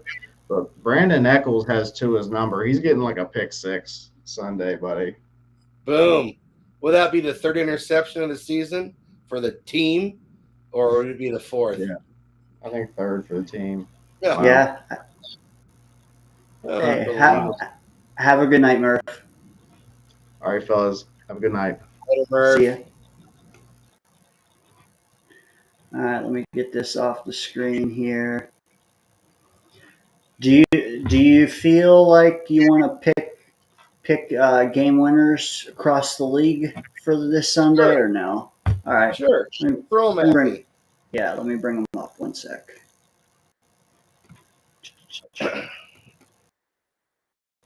It sucks, man, that there's over already. Like, I would have mortgaged my house. And it's not even close. Thank God I don't own. No, thank God I don't own a home, dude. I would have lost it this year. Yeah, your Super Bowl bets didn't work out, did they? You know what? They had the Lions in them, but they were all the Jets. Yeah. All right, so, well, we start with Jets Dolphins. Dolphins. Do you want to say by how many? That's only the second time I haven't picked the Jets this year. First game. You know, but I might pick them in New York. you guys, the guys in the chat, you can do them with us, please. I might not be able to highlight them all because my shit's screwed up. We can see them all here. I can get them on screen. There we go. And then you guys can pick them with us. The first game is the yeah. Oh, I was gonna say I saw Snowball's comment, but I don't think Sauce is playing, right? Or it's a long shot for Sauce to play. It's a long shot. Yeah. And that's one reason I'm picking the Dolphins. I think he deleted that message after, so he realizes that his hot take or his choice is Dolphins win by 4. I think I'm gonna go. Oh man, I think we'll beat them at home. Crazily enough, I'm gonna say Dolphins by 11. Yeah, I think it'll be double digits. Okay, so let me go down a little bit here. So we were away. Okay, Jaguars at Texans, and it's Will Levis versus whoever the Jaguars backup is. Wait, you said Texans. Is it? Oh, sorry, Titans. Titans? Okay. Jags Titans divisional battle. I'm saying Titans. You want to throw out a number though? Is it close? Yeah, I think it'll be fairly close. Less than a touchdown. Isn't Mac Jones playing for the Jags? Isn't he their backup? Mac. Yeah, I'll say. So it's Tennessee minus 3.5. I think they barely cover. Yeah, they win by 4 or 5. Yeah. Okay. Falcons at Vikings. Vikings, double digits. Vikings, double digits. Chat, what do you guys think? So Johnny Boy has Dolphins by 9 against the Jets. Snowball, Dolphins by 4. You know what? If the Dolphins, I mean, I won't be happy, but well, it depends on how the game goes. But if it's a battle and the Jets battle and they lose by 4, I don't think I'll feel that bad. No, but if it's one of those games where Jets should have won and they figured out how to lose again, that'll be frustrating. Context matters quite a bit. For sure. Infrared says Jets win by 7. Yeah, baby. That away, Red. That away, Red. Okay. Red started jumping out his window. That's why he's got to keep picking the Jets. You said Vikings by how many? Because the chat's going by numbers now. How many are they winning by? 10. Okay. Snowball has Vikings by 8. You know what? Damn, that's a tough one. Vikings by 3 for me. Here's my hot take. Good. Cousins doesn't finish this game and Penix in. I would like it. I would love it. I would. Okay, moving right along. I mean, although Falcons are motivated, yeah, I could see it because they're right there in the division. Yeah, they're 6-6, but they're still clawing for the top. All right, so, Saints at Giants. Saints by 4 in a low-scoring game. Chat, what do you think of this one? That's a tough one, man. You know what? Saints by 1. I agree, though. Low scoring. 7-6. Let's go. We got the So, Saints in one of my leagues. The Saints Saint defense. Saints win 3-2. There you go. Even better. Even better. All right. See what the chat says when it comes in. There's a slight delay, but in the meantime, Panthers at Eagles, maybe the most lopsided of them all. Oh God. I'm sorry, Panthers at Eagles. Yeah. Can Saquon go for 250 again? He might. I think he can. They have the spread at the Eagles minus 13.5. Yeah, that sounds about right. I'll take Eagles by 14. Yeah, I'm with you. I'm with you. Um, Especially being in Philly, they're going to walk away with it before halftime. And their defense has been playing well. And I don't know what happened to them last year, but Allen has Philly by 27. you know what? He's not. Yeah. He might not be wrong. They're gonna hammer him, right? Snowball says Eagles by 17. Do you want to change your answer? Who, me? Yeah. No, I'll stick with it. Eagles Okay. Eagles occasionally have a little letdown game, but I don't know. I think they're my favorite. Well, we did our picks just a little bit ago, but they're my favorite in the NFC now. I just think the They're, Lions too many injuries on defense. you know what? The Lions peaked really early. They're still peaking, but then I feel like the Eagles started to peak. It it could be neither. Maybe Green Bay peaks now, but it's who's the hottest in January. And the Lions, they're getting guys hurt. That's not a good sign. Well, Not a look at good. and you made a comment of it last night. Some of the guys they had playing on defense, Yeah, Quan Alexander, and Jamal Adams, Jamal Adams. Yeah. Okay, here's one. Jameis versus Russ Wilson. that one's in Pittsburgh, right? Correct.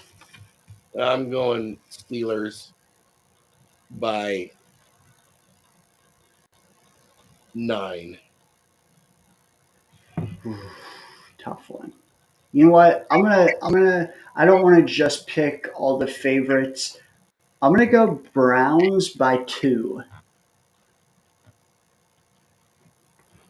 And I know it's a hot take, but I'm gonna see it. They're 3-9. Steelers are 9-3. I think what's his face? Jameis lost the last one he played them, right? In that snow game. They've beaten the Steelers twice in a row. No, Oh, that was he tried to lose it. He like fumbled and threw an interception and let the Steelers get back in. and they won. A late scoring drive. Okay, Steelers. Yeah, Steelers by 4. It was Okay. I don't know how much you watched Jake's show today, but it was funny. Gary saying, "Well, it's not Jameson's fault. He has to score 40 to win." Well, he wouldn't have to score so much if he wasn't scoring points for the other team.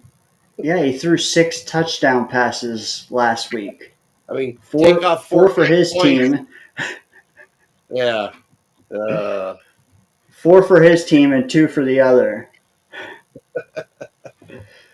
All right. Raiders at Buccaneers. Bucks. How many? Bucks by 7. You know what? They got Mike Evans back, and they lost all 4 without him. Well, I, I him, and they also lost Godwin. yeah. That Yep. hurt. I think they lock in now with Evans back, and they got those backup running backs cooking. Um, I'm gonna go, yeah, Bucks by a touchdown. And those losses you were taught they battled. I mean, they Yeah, battled the 49ers. They battled Baltimore. Seemed like they were all pretty. Baltimore pulled away at the end a little bit, but they were all pretty close. They're facts. that damn Baker Mayfield scrappy. He is, and how can you not love him? You know what's funny? I used to not like him at all when he came out, and he was just a cocky punk. And now I In like him, Cleveland? but now I Yeah, like him. he agreed. He won me over after leaving Cleveland. Yeah. He was just kind of a dick when he was in Cleveland. Okay, Although his commercials were pretty good. divisional game: Seattle at Arizona. Oh, I'm gonna go That is a Arizona 2. you are damn savvy. You're right on where the spread is, pretty much. Is it? Yeah, tough though. That is a tough one. I don't trust either one of those teams, to be honest with you. No, So Seattle's been playing pretty well.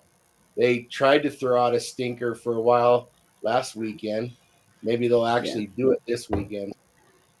If I remember correctly, I think Kenneth Walker is questionable for this game. Good Yeah. night, Neek. Have a good game. Have a good night, Neek. Um, Night, Nate. I think if Kenneth Walker sits, it's like a 7 point game. But I'm with you. Cardinals by a field goal.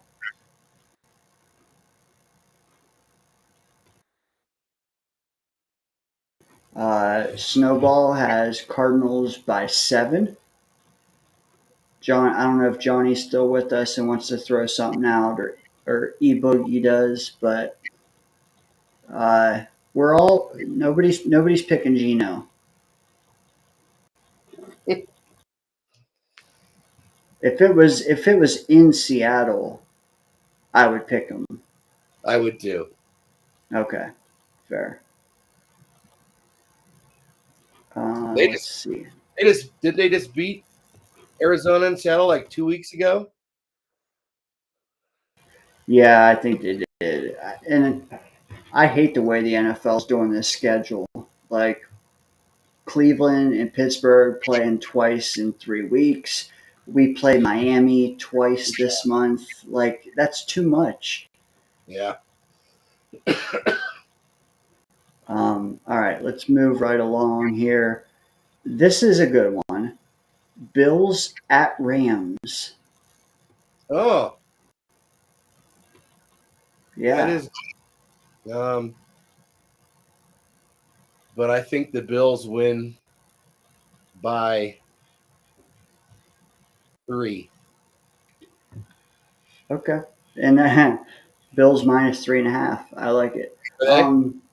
Yeah, because I know you're not looking, but you're right on the money. No, in all honesty, from where I'm Yeah, sitting at the yeah, can't even read what's on the laptop. that is fine.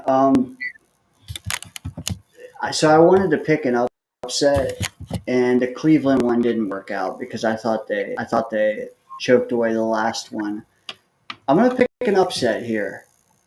Okay. I'm gonna go Rams at home, winning by 3. Let's see. Snowball got the Bills by 10. How many did you say by a field goal? Yep. Okay, I like it. I'll on the show next week. I'll mention how we all did too.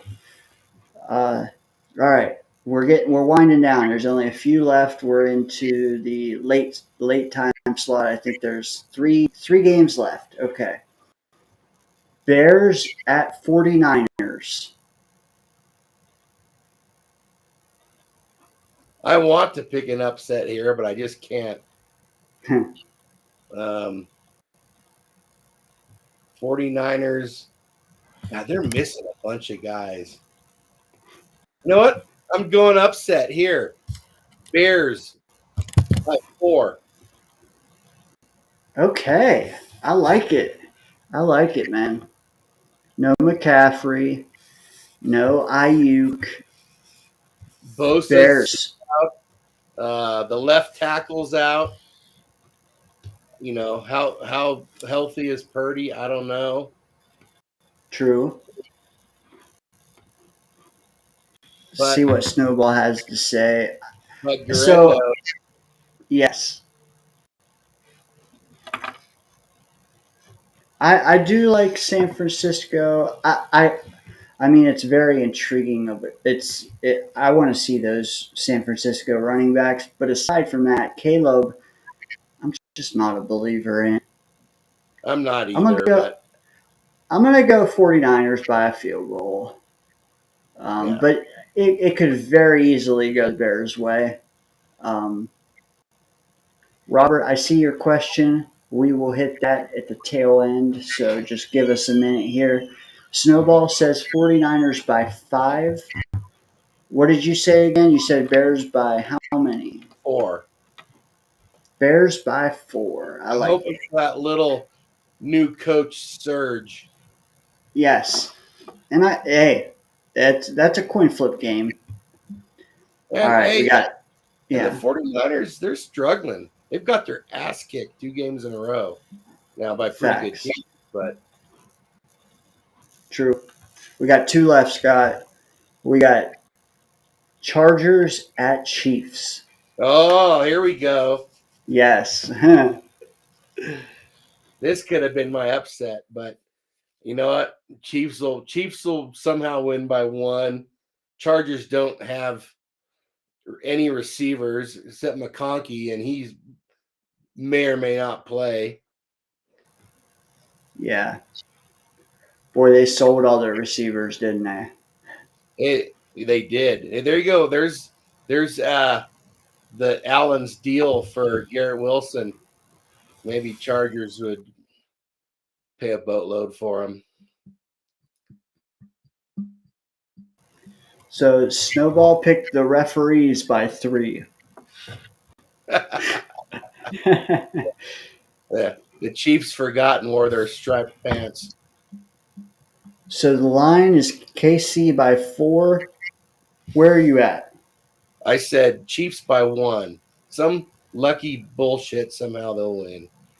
You know what? I picked the Bills to lose by a hair. I'm gonna pick the Chiefs to also lose by a hair.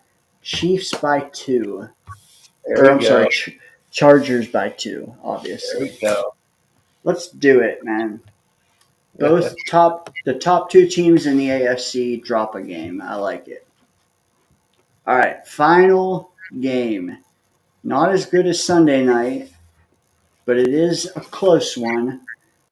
Bengals at Cowboys. Oh,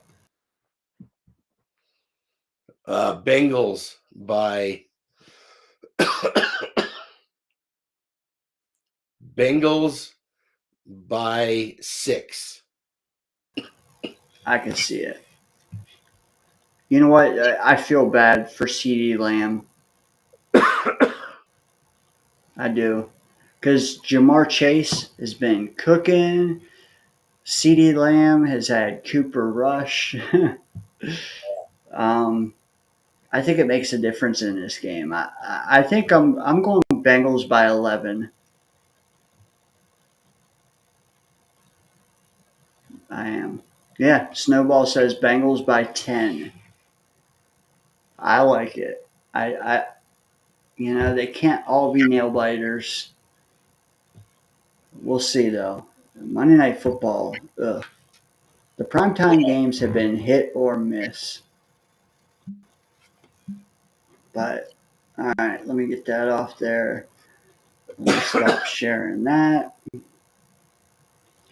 Scott, I'm winding down. My vape's out of juice. I got to get a refill. So let's wrap this up, man. What what message do you have to Jet fans on your way out that we haven't already spoke of, or maybe one that's just you already mentioned, but you really want to drive home?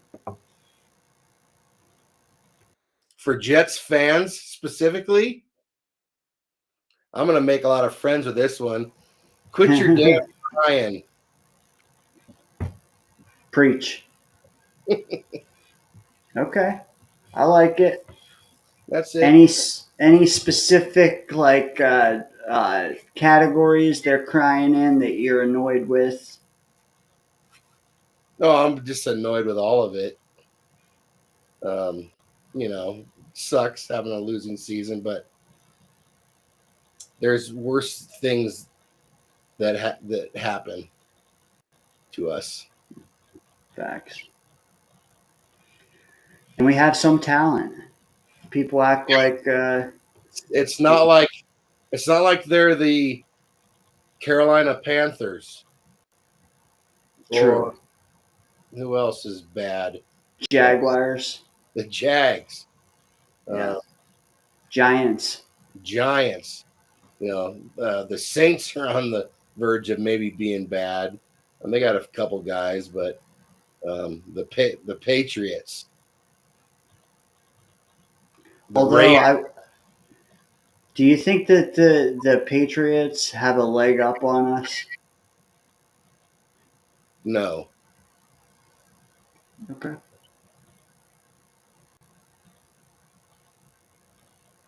No? With Drake May? Do you think what we have cancels out Drake May? well, I'm not putting Drake May in the Hall of Fame yet, but I think aside from him, the Jets have a lot more talent. Agreed. Maybe they have a brighter future at quarterback right now, but Jets definitely have more talent than them. I agree. And it depends. Like if we nail our head coach and GM, they're screwed. Yeah, If we screw it up, okay, maybe we're screwed. But and if you get here's the thing. I'm still preaching Vrabel. That dude won and damn near won without a quarterback. Remember when Dobbs was playing the last game of the year to go into the playoffs? yes, I do. He got some good work out of Tannehill, but let's go Vrabes. Get him in here. There's one or two I'd like over him, but I think if we brought him in, I think it would really settle people down for spring and summer. I think I saw somewhere in the chat, Alan asked it, um, what GMs does Vrabel want? You know, and I wish we knew. I wish we knew Who was because he with? Who was he with in Tennessee at first? I'm kind of curious how that went down. Like they were working well together, and then maybe Vrabel was able to kick him aside. I can't remember, but I know next guy. let me look because he was there 2018 on. Let's see, executives.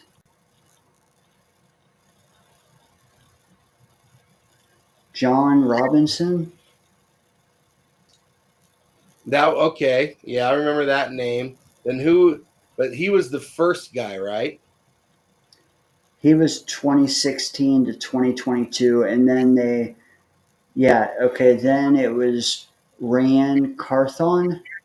Right. Who ran that team into the ground? I like it. Um, I don't know, man. I did like JD, so like I wonder what the pairing would have been. but I also don't like. Give me an Agnew. Give me a name I do know. You know, Yeah, outside of that, I don't know who he would like.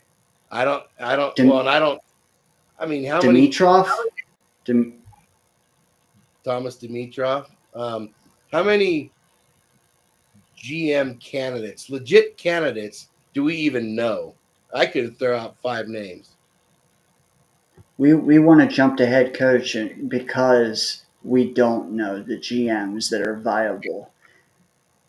Yeah, but like we talked about earlier, and Murph said, just make sure it's 2 guys who share a vision and will work together. Yes, That's most important. finding talent is one thing, but you got to know what your head coach is looking for as well. Yeah. Night Snowball, Snowball. good. Yeah, I think that about does it for us too, man. Unless you have anything else to add. No, boy, I'd love to be able to come on next week and feel good about beating the Dolphins of all teams. Would you feel good though? That's the question. I would feel good. A win Okay, feels good. because there's a lot of people that would be mad, Well, I'm not one of those. I want to win every game that we play. especially against them. Yeah. And what would Herm say? You play to win the game. That's right. Hello. Right. I think that would mathematically eliminate them too, which would be extra nice. That would be good. Hey, then you can lose to Jacksonville and you can be right in the mix again, okay?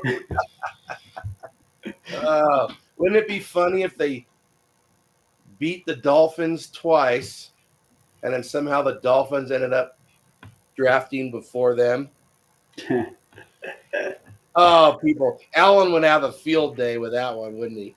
You know what I could see though is I could see us losing to a lot of them, beating Buffalo, and the reason we beat Buffalo improves our strength of schedule so much that we lose all the tiebreakers.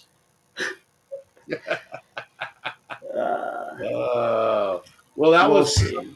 that was someone's argument I heard the other day that they should really try to fall behind New England because the 4th place schedule is way easier than the 3rd place schedule. Like, True. oh my God, you want to be in last place? But you're talking about worrying about 2025. I don't even think we're concerned with that. Like, No. I don't care about the schedule next year. It's more so the setting up for the like. It's going to be a while, guys. Like, this year was boom or bust. We're busting, but it's going to spill into 2026. Yeah. Well, we kind of saw that coming, but And we might win some games next year. But what I'm saying is, we're our cap. We're going to have to use 70% of the cap to do it, not 100. but we were okay with it spilling into 2026 and beyond because we were going to make a run at the championship. Yeah. We don't have the treat that made it worth it. Yeah, that didn't happen. But once again, Dane, we're not eliminated yet. Facts. 0.1%. 0.1%. We just need, I think, Baltimore to lose out. Oh God, is that one of the things? Yeah. So there is a chance. Yes. Hey, good night, Scott. Take care, Dane. See you, man. Soon. I love Later, the show. I love everybody. you guys. Fucking let's go Jets. Jets, Jets.